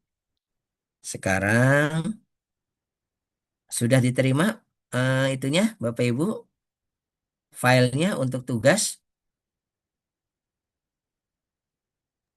Sudah, Pak. Sudah ya. Nah, sekarang saya ingin mengajak Bapak Ibu untuk sama-sama memahami ya tentang tugas ini. Ya, mudah-mudahan semua bisa mengikutinya ya. Nah, Bapak Ibu sekalian, mungkin ada yang mau bervolunteer untuk membaca membacakan studi kasus ini? Siapa? Saya Pak, kalau boleh. Dengan siapa nih? Pak siapa? Pak, dengan nama saya Jeki Muslimin Pak, dari Oh, SPPG Pak Jeki. Jakarta. Silakan Pak Jeki. Makasih ya sudah membantu. Silakan Pak Jeki, bisa dimulai. Oke, ini ada tugas 3, pelatihan penyelia halal reguler UMK, studi kasus internal audit, melaksanakan internal audit dan menyusun laporan audit, dan tindak lanjut audit internal. Sesuai rencana kerja SPPG Siswa Sehat, Ketua Tim Internal Audit sekaligus penyelia halal, yaitu Ibu Kartika, memberikan tugas pada Pak Chandra sebagai auditor internal untuk melakukan audit internal bagian penerimaan pada tanggal 10 Maret 2026. Audit internal ini dimaksudkan sebagai persiapan sebelum audit sertifikasi. Saat Ya. melakukan audit di gudang bahan, Pak Chandra didampingi oleh Pak Rahmat sebagai Kepala Bagian Penyediaan, menemukan adanya bahan baku bumbu marinasi yang digunakan bagian produksi sebanyak 5 karton dengan merek sajikan yang tidak terdapat label halalnya, dan dari telaah dokumen dari daftar bahan halal yang telah disetujui oleh BPJPH dan LPH, bahan baku bumbu marinasi yang digunakan seharusnya adalah merek Sedap Sehat dan telah memiliki sertifikasi halal. Pak Chandra memastikan dengan memeriksa pada link dan memang bahan baku bumbu marinasi merek sajikan belum memiliki sertifikasi halal. Saat dikonfirmasi, Pak Rahmat memberikan keterangan bahwa bahan baku bumbu marinasi sajikan sebanyak 5 karton baru didatangkan dari supplier 3 hari lalu sebagai alternatif karena merek Sedap Sehat mengalami kekosongan stok di supplier. Bagian penyediaan tidak melaporkan ke penyelia halal dan tim manajemen halal terkait perubahan penggunaan bahan baku bumbu marinasi tersebut, sehingga dalam produksi pembelian bahan baku yang sudah dimiliki tidak dijelaskan bahwa bagian pembelian harus melapor jika ada perubahan penggunaan bahan di luar yang tercantum dalam daftar bahan halal. Jadi dari penjelasan cerita di atas ya Bapak Ibu dimohon untuk satu mengisi temuan ketidaksesuaian dalam daftar periksa audit internal, kemudian membuat laporan audit dan tindak lanjut dalam form laporan audit dan tindak lanjut hasil audit internal di bawah ini. Jadi Bapak Ibu sekalian, di sini ada checklist. Checklist ini adalah checklist audit internal. Bapak Ibu, sebetulnya checklist ini Bapak Ibu nanti bisa Bapak Ibu gunakan untuk tim internal audit Bapak Ibu. Ya, tapi ini apa? Tapi jika Bapak Ibu punya checklist sendiri silahkan. Tapi jika belum memiliki, Bapak Ibu sebetulnya bisa menggunakan checklist ini. Nah, mari sekarang kita sama-sama berlatih ya, berdasarkan studi kasus yang tadi sudah dibacakan oleh Pak Jeki. Ya, kita sama-sama untuk membahas itu. Apa yang akan kita kerjakan? Pertama, Bapak Ibu berlatih mengisi checklist ini. Checklistnya banyak ya, Bapak Ibu. Kemudian yang kedua, Bapak Ibu diminta untuk membuat laporan audit dan tindak lanjutnya seperti ini. Berdasarkan apa? Berdasarkan studi kasus yang tadi sudah kita bacakan oleh Pak Jeki. Nah, Bapak Ibu sekalian, Bapak Ibu kan sudah belajar tentang kriteria EJPH ya, Bapak Ibu. Kriteria EJPH apa saja kemarin, Bapak Ibu? Ada yang bisa bantu? Saya Bapak, kriteria Silakan dengan IPH yang pertama tanggung jawab dan komitmen dan tanggung jawab. Kemudian yang kedua betul. ada bahan, yang ketiga ada proses, yang keempat ada produk, kemudian yang kelima ada monitoring dan evaluasi. Betul sekali, 100 buat Ibu. Ibu siapa nih? Zilvi, Pak.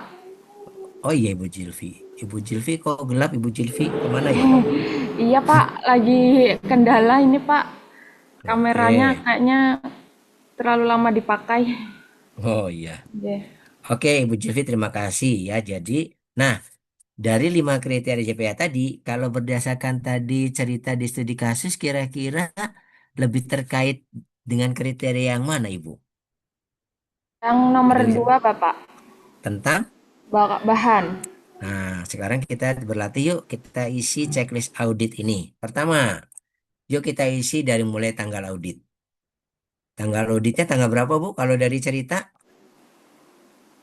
Kalau dari cerita 10 Maret 2026. 10 Maret 2026. Oke, auditornya siapa nih? Ada yang mau bantu jawab? Auditornya Pak Siapa? Chandra, Pak Chandra. Auditinya siapa, Ibu? Pak Rahmat. Pak Rahmat. Lokasi auditnya di mana, Bu? SPPG Siswa Sehat itu Pak ya. SPPG Siswa Sehat. Siswa Sehat. Bagian apa, Bu? Bagian penyediaan. Penyediaan. Jelas ya? Jadi maksudnya begitu Bapak Ibu. Jadi kita isi dulu nih tanggal auditnya, auditornya siapa. Nanti kalau Ibu melakukan audit, berarti auditornya Ibu. Auditnya siapa? Yang ditemui pada saat melakukan audit siapa? Oh, misalnya siapa? Tulis namanya. Ya, kemudian lokasinya di mana? Ibu ditugaskan untuk mengaudit bagian apa? Tulis apa. Nah, sekarang kita akan mengisi checklistnya. Ya Bu ya, tapi ini kan checklist ini banyak sekali ya.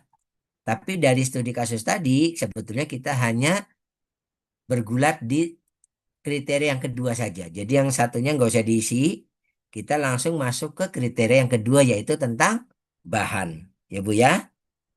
Oke, sekarang kita dari studi kasus yang tadi sudah dibacakan oleh Pak Jeki. Sekarang saya mau tanya, kita akan ulas satu persatu pertanyaan ini. Kita akan beri jawaban ya atau tidak berdasarkan studi kasus yang tadi. Yuk kita baca ya. Apakah bahan yang digunakan adalah bahan halal dan tidak menggunakan bahan tidak halal atau bahan yang mengandung najis? Nah, ini Bapak Ibu kira-kira kalau dari studi kasus tadi jawabannya iya atau tidak, Bu? Tidak. Tidak. Tidak ya. Nah, mengapa, Pak? Tidak, Pak. Karena di situ diterangkan bahwa yang didaftarkan pada apa tadi? RSJPH. Karena produk yang digunakan tidak terdaftar di penyelia halal. Ya, Ya, ya. karena apakah yang digunakan adalah bahan halal? Ternyata tidak. Karena Ya. apa? Ditemukan bahan marinasi. Ya kan? Merek apa, Bu? Merek apa yang ditemukan yang tidak sesuai? Sajikan. Merek sajikan yang belum ber-SH. Ya enggak? Belum terdaftar di BPJPH. Dan belum terdapat di dalam daftar bahan halal. Saya tingkat ya, daftar bahan halal yang sudah disetujui BPJPH dan LPH. Oke, lanjut pertanyaan kedua, Bu. Apakah bahan yang digunakan memenuhi aspek keamanan dan kesehatan sesuai regulasi? Ini mungkin bahannya bagus ya secara kesehatan, iya, tapi ternyata belum halal gitu ya. Kita isi di sini, yes. Apakah tersedia daftar bahan halal yang telah disetujui? Kira-kira dari saya tadi ada nggak Bu daftar bahan halalnya? Ada. Ada. Sebetulnya ada gitu ya Bu ya, tapi belum lengkap gitu ya. Oke, kemudian apakah setiap penambahan bahan baru di luar daftar bahan halal dilaporkan dan telah mendapatkan persetujuan? Ini jawabannya apa nih? Dari cerita Kasus studi tadi kasus. tidak. Tidak. Tidak ya. Kenapa Pak? Bagian pembelian tidak melaporkan tentang penggunaan bahan baru. Itu ya Bu ya? Yaitu apa tadi? Bumbu Marinasi merek sajikan. marinasi Merek. merek sajikan. Ya Bu ya? Paham ya? Jadi ternyata harusnya melaporkan, ternyata tidak dilaporkan. Berarti jawabannya di sini tidak. Buktinya apa? Buktinya itu dari cerita tadi, bagian pembelian tidak melaporkan tentang penggunaan bahan baru. Apakah bukti persetujuan tersedia dan disimpan sesuai dengan? Kalau ini berarti jawabannya tidak ya Bu ya. Ini melanjutkan aja nih. Berarti kan sama dengan yang di atas. Apakah tersedia prosedur pembelian bahan dan diterapkan sesuai ketentuan? Gimana Bapak Ibu? Ini jawabannya. Apakah tersedia prosedur pembelian bahan dan diterapkan sesuai ketentuan? Prosedurnya sudah ada, ya nggak Bu? Prosedurnya ada Tetapi tapi tidak diterapkan sesuai ketentuan. prosedur sudah ada, tetapi belum Belum. lengkap, gitu ya, Pak ya? Ya. Tentang prosedur eh, apa penggunaan bahan baru. Jadi nanti harusnya ini harus diperbaiki. Prosedurnya ada, tetapi belum lengkap, gitu ya, Pak ya? Apakah bukti catatan pembelian nota bahan dipelihara dan disimpan? Mungkin jawabannya ini sudah. Sekarang, apakah tersedia dokumen pendukung bahan pada setiap bahan yang digunakan? Ini mungkin tidak terkait dengan cerita studi kasus ya. Kita jawab sudah. Apakah dokumen pendukung bahan dipelihara? Mungkin ini sudah oke. Nah, Bapak Ibu sekalian, sekarang Bapak Ibu sudah bisa tuh melihat tuh mana kapan kita harus mengisi ya, kapan kita harus mengisi tidak berdasarkan studi kasus. Nanti Bapak Ibu pada saat melakukan audit juga begitu Bapak Ibu. Berdasarkan hasil audit, apakah yang ini tuh sudah terpenuhi atau belum? Kalau sudah terpenuhi, berarti contreng ditanda iya dan tidak perlu dikasih komentar karena sudah dilaksanakan gitu ya. Tapi kalau tidak dipenuhi, berarti Bapak Ibu harus mencantumkan di kolom tidak dan disampaikan apa yang tidaknya itu, gitu ya. Oke, kita lanjut sampai ke bawah. Yang prosedur tidak perlu ya, tidak perlu kita bahas karena studi kasusnya hanya terkait Tentang bahan. tentang apa Bapak Ibu? Bahan. Bahan. Tentang bahan. Nah, lanjut kita di bawahnya diisi. Tadi auditornya siapa? Pak Chandra ya. Kemudian auditinya Pak Pak Ahmad. Rahmat. Nah, ini sudah kita sudah belajar mengisi checklist.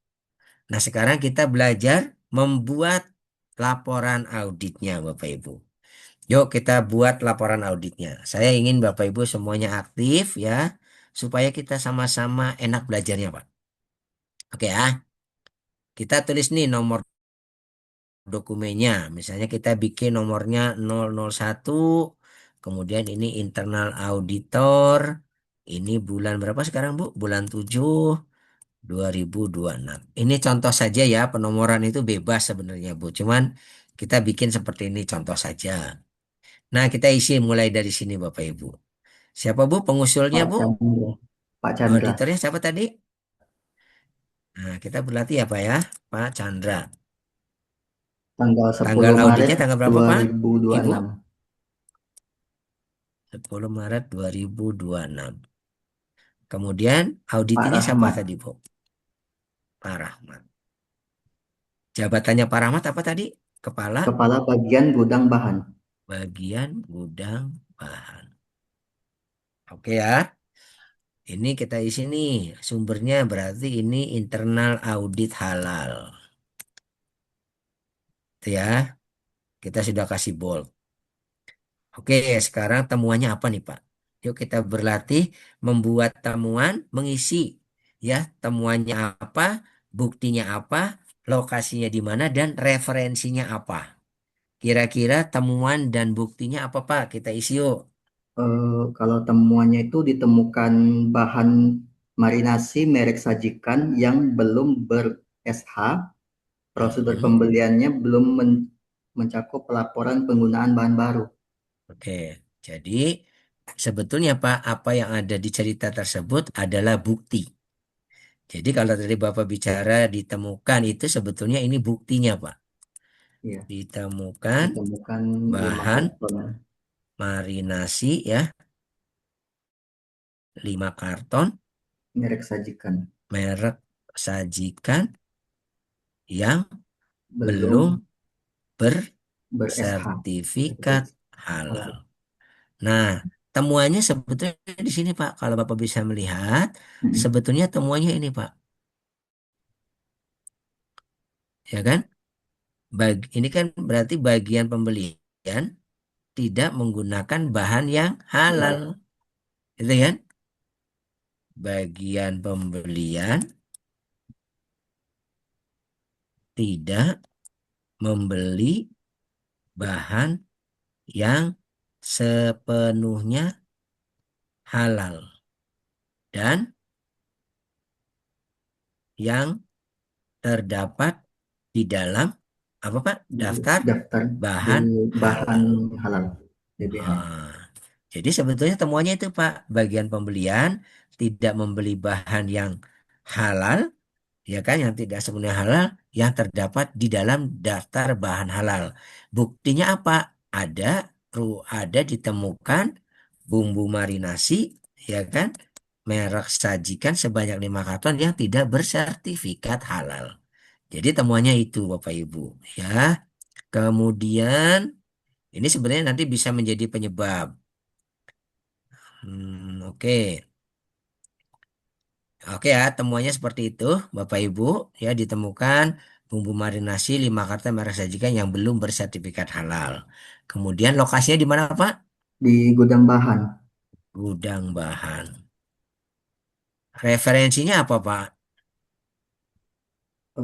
Kalau Eh, referensi berarti adalah kriteria kriteria kriteria SPSJPH. SJPH. Sorry. Kok saya SJPH 5 titik apa, Pak, tadi? Bahan itu 5 titik B ya. B. 5 titik A, komitmen dan tanggung jawab. 5 titik B atau 5.2, bahan. Itu ya Pak ya. Bahan. Ya, Kita tulis di sini bahan kriterianya. Auditinya siapa tadi? Pak Rahmat. Pak Muhammad. Terus auditornya Pak Pak Chandra. Chandra. Nah, kita sudah mengisi tuh Pak laporan auditnya. Laporan audit cukup ini. Ditemukan 5 bumbu nasi yang tidak bersertifikat halal. Kemudian bagian temuannya adalah ini, bagian pembelian tidak sepenuhnya membeli bahan yang sudah bersertifikat halal. Nah, Bapak Ibu, kira-kira kita sekarang mencari akar penyebabnya, Bapak Ibu. Akar penyebabnya apa, Pak, Bu? Kalau dari cerita tadi. Karena kekosongan stok bumbu marinasi merek Sedap Sehat, Mhm. jadi Oke, di sini ya, Bu ya. Boleh ya, ditulis, Pak. boleh. Kekosongan bumbu Marinasi merek Sedap marinasi Sehat merek sedap sehat. Sehingga didatangkan merek baru yang yang tidak ternyata terdaftar di tidak daftar bahan halal, halal. gitu ya. Itu dulu tuh Ya, Pak. Kemudian boleh ditulis lagi. Apalagi tadi penyebabnya? em, bumbu bumbu marinasi merek sajikan yang tidak terdaftar, Pak. Ya, oke, oke itu Penyebabnya. sudah. Ini Hmm, Pak, bagian pembelian tidak melaporkan. Ya, Iya nggak? bagian Itu pembelian tidak Pak. melaporkan. Ini sebetulnya menjadi penyebab. Penyebab di sini. Tulis lagi penyebab yang lain tuh kan. Nih, kita tulis di sini. Bagian pembelian tidak melaporkan tentang penggunaan bahan baru, yaitu merek sajikan, Betul, gitu Pak. ya. Kemudian ada lagi penyebabnya lagi di sini ada lagi Pak. Ini prosedurnya, ya enggak? Ya, Prosedur pembelian belum lengkap. Prosedurnya, prosedur pembelian, gitu ya. hmm, Prosedur pembelian sudah ada, tetapi, gitu kan? Tetapi belum lengkap tentang prosedur penggunaan bahan baru. Setuju nggak Pak? Jadi ada 3 penyebab. Karena kekosongan bumbu, kemudian bagian pembelian membeli bahan yang tidak mengikuti aturan yang ada di dalam daftar bahan halal, kemudian karena prosedurnya tidak dimiliki sehingga orang orang bagian pembelian tidak tahu kalau menggunakan bahan baru harus melapor gitu ya Pak ya. Nah, sekarang tindakan perbaikan dan pencegahannya apa Pak yang bisa kita tulis di sini? Ada yang bisa bantu? Mencari alternatif bumbu marinasi yang sudah bersertifikat halal, Pak. Oke, mencari alternatif. Boleh, Pak. Untuk improvement ya, Pak ya. Ya, Bumbu marinasi yang lain, ya kan? yang sudah Tetapi memiliki yang sudah sertifikat ber-SH. halal. Ada lagi, Pak, yang ini? Melengkapi Mengembalikan prosedur bahan yang penggunaan sudah bahan dibeli, baku. Pak. Ada, Pak? Gimana? Mas? Gimana, Mengembalikan gimana? atau meretur barang ke supplier Oke, yang sudah dibeli. bumbu marinasi merek sajikan ya. Diretur ya, Pak ya. Diretur, ya. Diretur. Ada lagi, Pak? Ini, Pak, sebetulnya. Bagian mulia melaporkan penggunaan bahan baru. Ini berarti kan bagian pembelian, tindakan perbaikannya kan berarti harus Hmm. kalau bagian pembelian itu tidak melaporkan berarti kan karena tidak tahu ya, Pak ya. Ya, ya. Berarti Merevisi harus itu, Pak. harus Direvisi. di gimana, Pak? Direvisi atau diperbaiki gitu untuk Oh ya, berarti pembeliannya agar setelah prosedur pembeliannya pembelian revisi, diperbaiki diperbaiki. atau direvisi atau dilengkapi ya, Pak ya, Ya, ya. dengan aturan tentang penggunaan bahan baru Baru. yang sesuai dengan kriteria SJPH, ya kan? Sesuai Betul, Pak. dengan ketentuan di dalam standar SJPH. Kemudian apa lagi, Pak? Supaya mereka tahu Um, disosialisasikan, ya enggak? betul. Sosialisasi prosedur baru kepada kepada siapa, Pak? Bagusnya nih Karena tentang ini pembeli ini apa? kepada Bagian karyawan pembelian, bagian pembelian pembelian bahan. pembelian bahan ya. Ya. Begitu, Pak. Jadi kalau sudah ada prosedurnya, maka disosialisasikan. Kalau sudah disosialisasikan, berarti si apa bagian pembelian sudah tahu kalau ada ini mau ada bahan baru harus melapor. Jadi sudah cukup nih, Pak. Ini tindakan perbaikan dan pencegahan yang boleh dilakukan. Hmm. Sekarang lagi adalah kira-kira Bapak Ibu untuk mengerjakan ini kira-kira butuh waktu berapa nih, Pak untuk melaksanakan tindakan perbaikan dan pencegahan ya, mencari alternatif, kemudian bumer sajinya diretur, kemudian prosedurnya diperbaiki, kemudian disosialisasi. Pertanyaan saya kira-kira butuh waktu berapa apa lama, Pak? Hmm, kira-kira Ada yang bisa bantu? mungkin 3 hari mungkin, Pak. Tiga Ya. hari, 3 hari sanggup, Pak? Bikin prosedur baru, kemudian disosialisasikan. Mungkin 1 minggu, Pak. Baik, Ya, 1 minggu. 1 minggu. Kita sepakat ya, misalnya ini 1 minggu deh, boleh.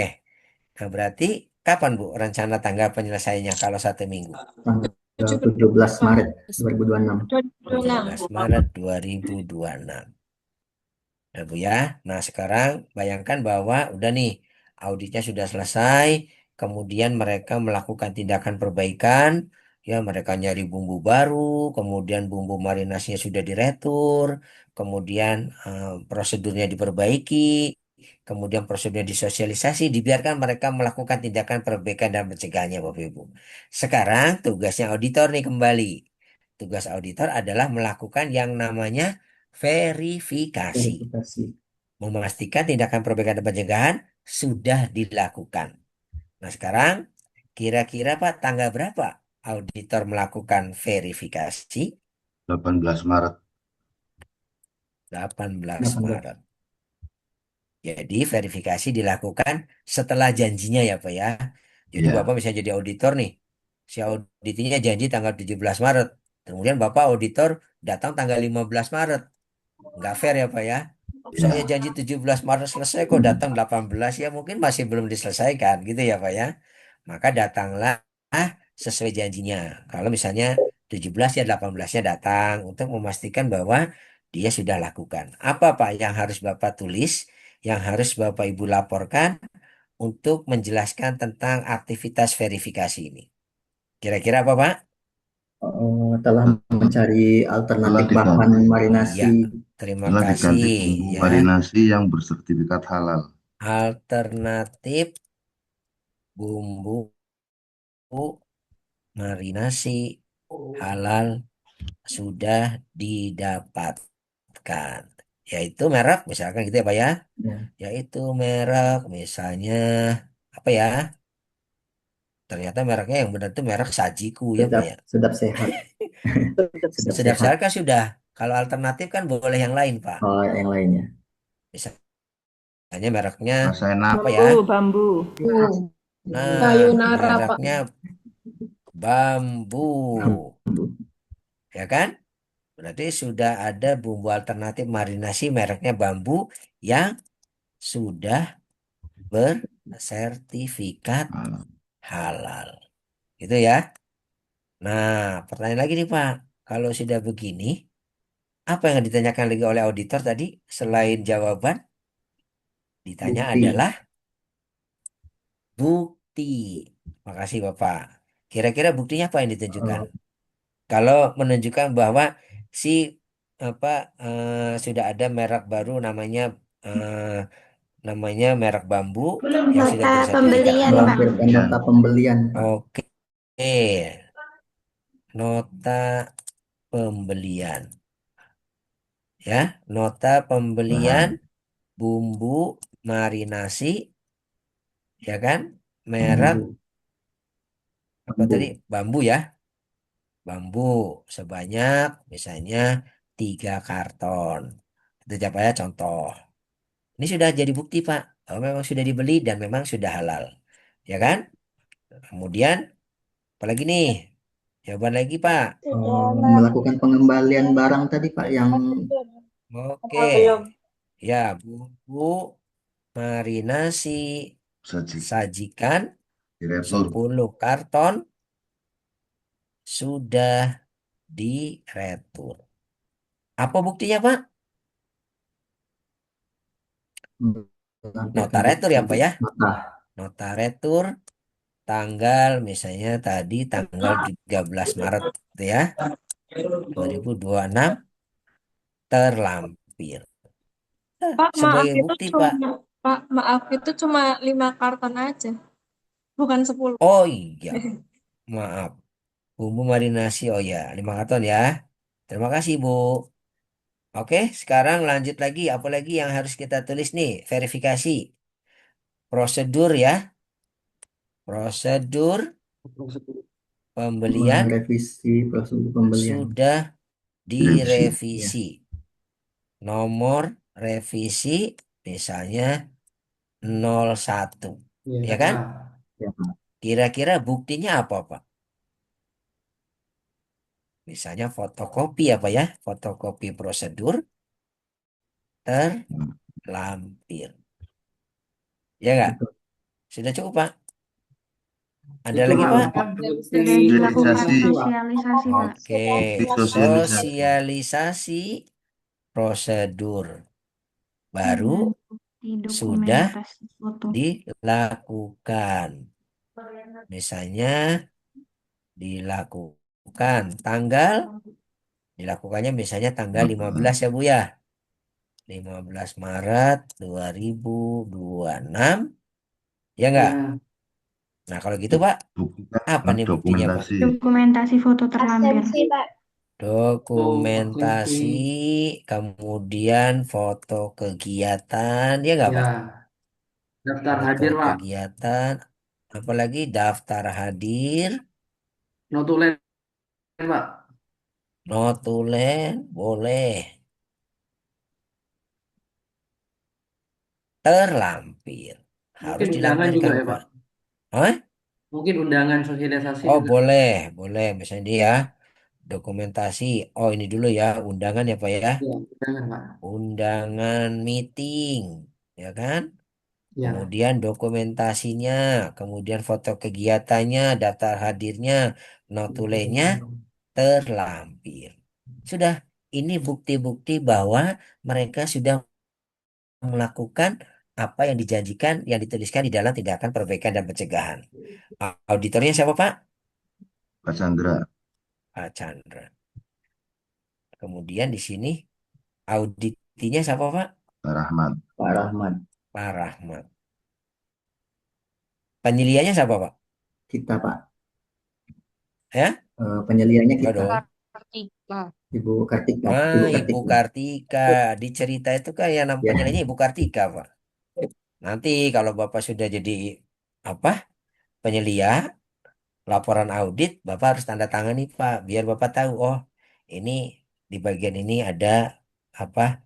Temuan-temuan seperti itu. Makanya penyelia ada kolomnya dan harus mengetahui. Nah, dengan Bapak mereka sudah melakukan ini semua, maka statusnya apa, Pak, kalau sudah selesai? close. Close ya, close Pak. close. Sudah selesai, Pak. Bapak Ibu sekarang sudah belajar tentang bagaimana mengisi checklist audit, bagaimana membuat laporan audit, dan tindak lanjutnya seperti ini. Bagaimana Bapak Ibu menulis laporan audit dari mulai temuannya, buktinya, lokasinya, referensinya. Kemudian Bapak Ibu tadi belajar tentang mencari akar penyebab. Kemudian Bapak Ibu belajar bagaimana membuat tindakan perbaikan dan pencegahan. Kemudian Bapak Ibu belajar tentang bagaimana melakukan verifikasi dari hasil audit. Ya, ini sudah selesai. Bapak Ibu tadi kalau sambil berdiskusi dan sambil mencatat, sambil menulis, berarti ini sudah selesai, Pak. Silakan Bapak Ibu, ini Bapak Ibu tulis kembali dengan bahasa yang mungkin saya tadi ngetiknya agak banyak salah. Bapak Ibu bisa cek kembali ketikanya. Kemudian Bapak Ibu bisa menggunakan kata-kata yang mungkin lebih lengkap, lebih baik, dipersilahkan.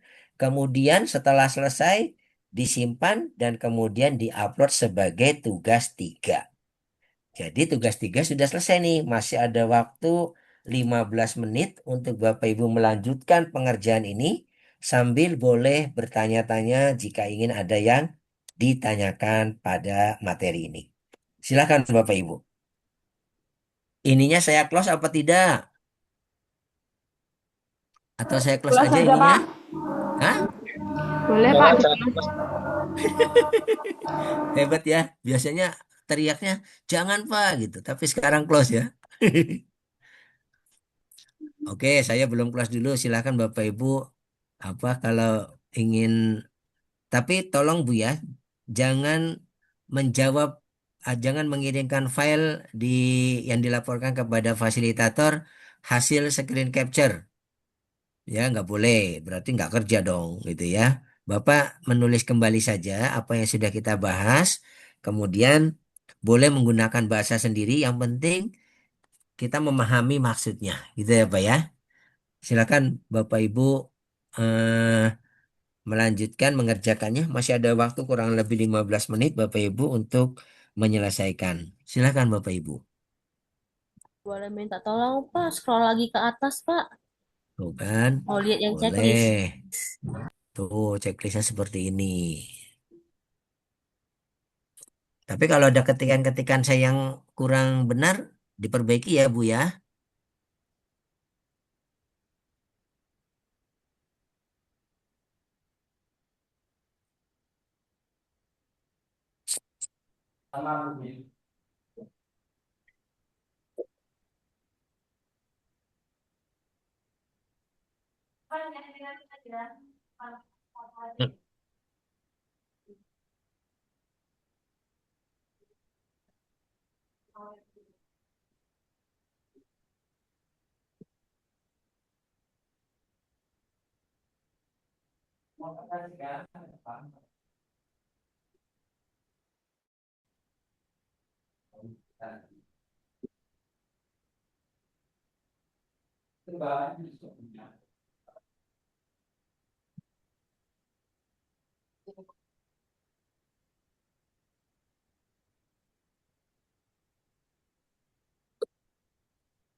Bedanya ada.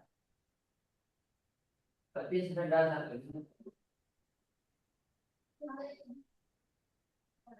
Nah, checklist temuan itu sudah baku apa bisa dibikin sendiri tuh, Pak?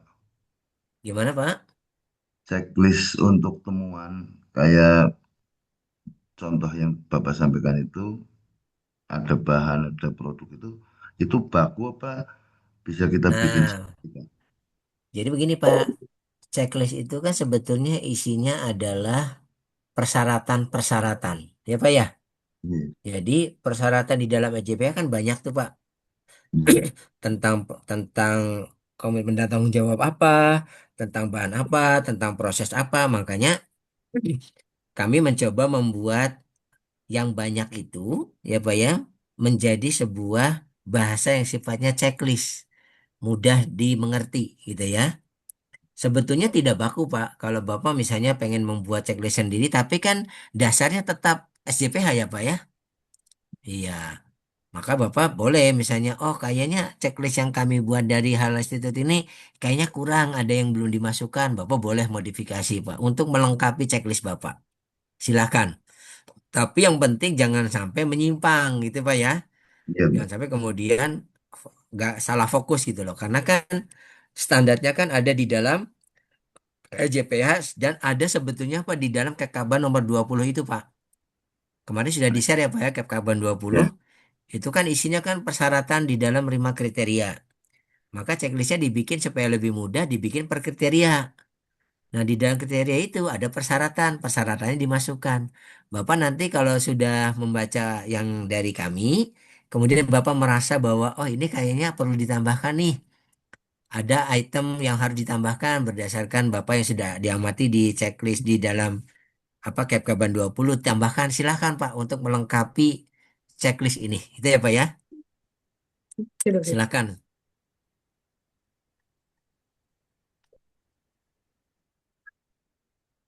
Ibu Masnun, ada pertanyaan Ibu Masnun? Enggak. Pas, Pak. Kira. Oh iya, nggak apa-apa Ibu.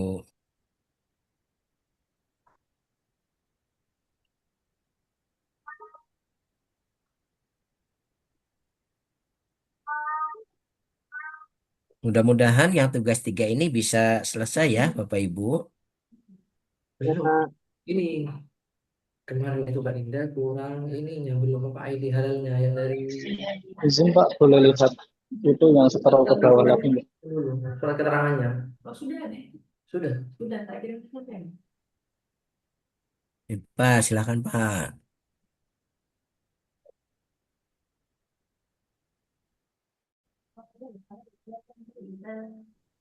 Surat apanya yang ada itu Pak?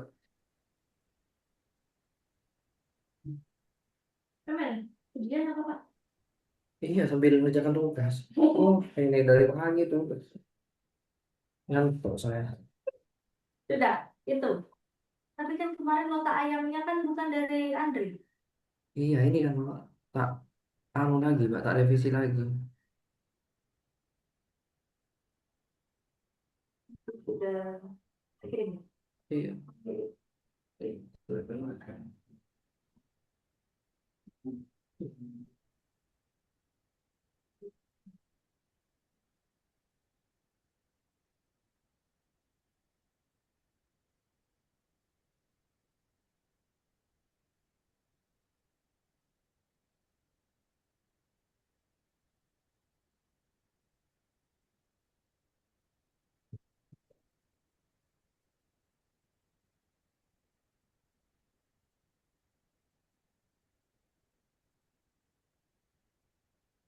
Waktunya masih 9 menit, Bapak Ibu masih bisa Yudi kayaknya. mengerjakan.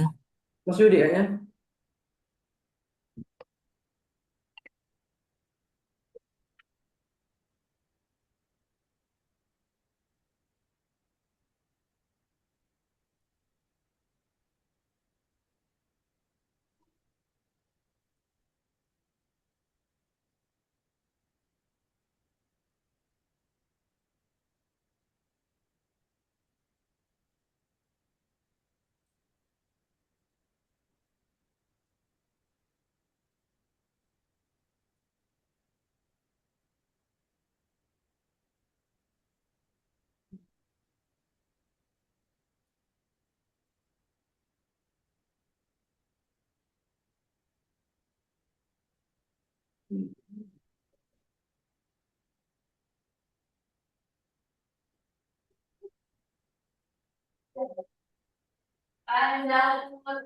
Siapa ulang tahun ini?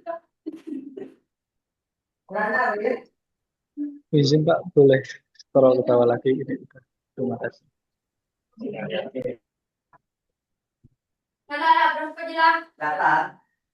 Bapak ini ya boleh menggunakan kata-kata sendiri ya Pak jika memang kurang jelas dari apa yang saya tulis. Yang penting intinya Bapak bisa memahami. Seperti itu sih. Oke Pak, siap Pak. Terima kasih Pak.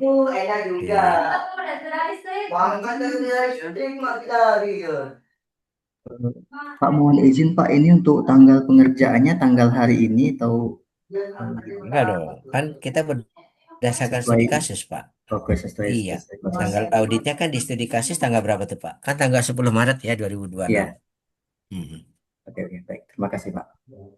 iya. Jadi saya berharap materi ini cukup memberikan pembekalan pada Bapak Ibu ketika nanti Bapak Ibu melakukan audit internal, gitu ya Pak ya. Karena audit internal itu memang harus dilakukan Pak sebelum audit eksternal nanti orang LPH datang. Minimal Bapak sudah melakukannya. Jadi kalau misalnya ya Bapak nih sekarang bulan Juni. Mungkin sekarang Bapak Ibu sedang melakukan proses persiapan sertifikasi. Bapak Ibu membuat dokumennya, membuat prosedurnya gitu ya Pak ya, melengkapi peralatan perlengkapannya, membaguskan areanya gitu. Silahkan. Nanti kira-kira menurut saya misalnya sekarang persiapan, kemudian misalnya ternyata direncanakan Bapak akan diaudit, misalkan bulan apa, Juni, Juli, Agustus, misalnya September aja, Bapak Ibu misalnya ternyata mau diaudit bulan Agustus gitu. Maka mungkin saya sarankan Bapak di bulan Juli gitu, Juli akhir Bapak sudah lakukan internal audit Pak. Jadi nanti ketika auditor datang, apakah audit internal sudah dilakukan? Ya sudah, Bapak tunjukkan buktinya. Bukti aktivitasnya misalnya notulen meeting pada saat pengumpulan tim, kemudian tim internal auditornya yang SK-nya yang sudah ditandatangani, kemudian meeting tim internal auditor, kemudian foto kegiatan pada saat satu tim mengaudit bagian ini, ada foto-foto kegiatan, ditambah juga laporan auditnya. Laporan audit dari tim yang mengaudit bagian pengadaan, laporannya seperti apa, temuannya seperti apa, tindak lanjutnya seperti apa. Nah, itu menjadi bukti yang Bapak-Bapak Ibu dapat tunjukkan bahwa audit internal sudah dilakukan. Jadi, begitu Bapak Ibu. Jangan sampai nanti auditor eksternal dari LPH datang, tapi ternyata ketika ditanya mana itunya bukti audit internalnya, Bapak Ibu tidak bisa tunjukkan. Nah, itu nanti takutnya gagal. Ya, jadi lebih baik Bapak Ibu sudah lakukan dan kemudian lengkapi bukti-buktinya. Gitu ya, Pak ya. Dan bahan-bahan yang ada sekarang, checklistnya Bapak Ibu bisa gunakan atau boleh dilengkapi lagi seperti yang tadi disampaikan oleh Pak Restu. Kemudian format laporan auditnya yang sudah kami miliki, kalau Bapak Ibu belum punya, silahkan Bapak Ibu bisa menggunakan format ini. Ya. Atau jika memang saya punya format sendiri ya silahkan. Yang penting adalah dapat Bapak Ibu bisa menjelaskan yaitu temuan-temuannya, kemudian tindak lanjutnya, tindakan perbaikannya, pencegahannya, ada sesuatu yang harus diisi di situ Bapak Ibu. Itu yang penting ya Bapak Ibu. Tapi kalau saya nggak punya format, saya pakai format ini aja silahkan. Kami mempersilahkan menggunakan ini ya, menggunakan dokumen yang kami miliki untuk Bapak Ibu bisa gunakan. Sebenarnya seperti itu.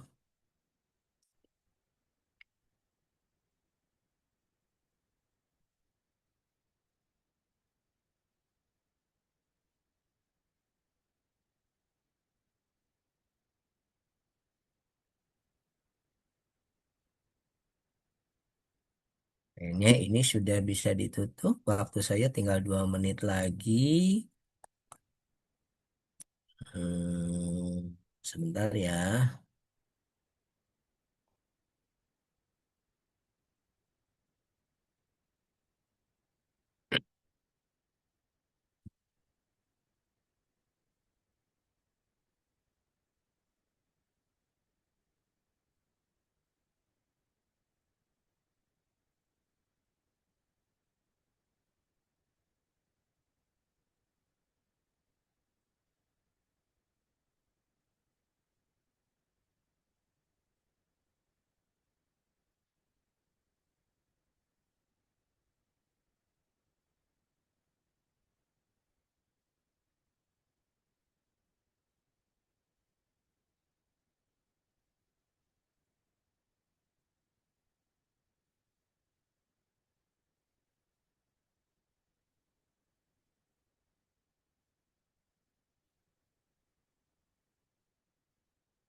Oke, Bapak Ibu, eh, kita sudah bisa mengakhiri, sudah pukul 11.00.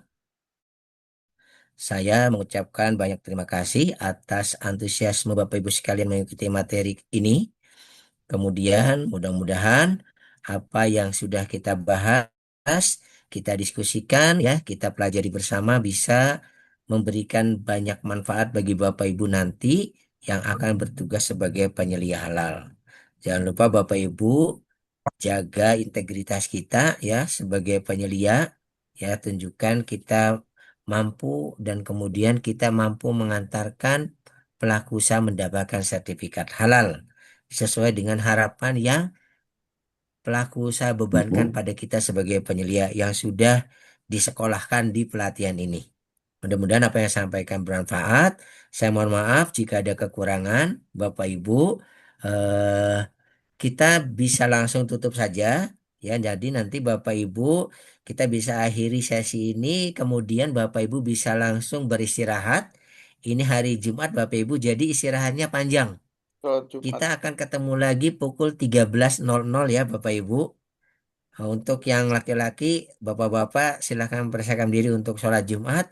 Bagi ibu-ibu mungkin bisa beristirahat agak lama sambil mungkin mengerjakan tugas-tugas yang belum selesai. Oke Bapak Ibu, kita bisa akhiri ya, kita tutup. Sekaligus juga mungkin kita bisa langsung beristirahat karena namanya Ibu MOT sibuk ya, jadi langsung serahkan kepada saya untuk menutup di setengah sesi yang pertama ini di hari kedua. Kita bertemu lagi ya Bapak Ibu pukul 13.00. Sekali lagi selamat beristirahat, selamat beribadah sholat Jumat. Terima kasih, Pak. Gimana? Oke Bapak Ibu, terima kasih. Kita tutup. Alhamdulillahirrahmanirrahim. Assalamualaikum warahmatullahi wabarakatuh. Waalaikumsalam. Waalaikumsalam warahmatullahi Terima wabarakatuh. kasih, Bapak. Terima kasih, Bapak. Terima kasih, Bapak. Selamat beristirahat dulu ya Ibu, Bapak. Baik, Bapak.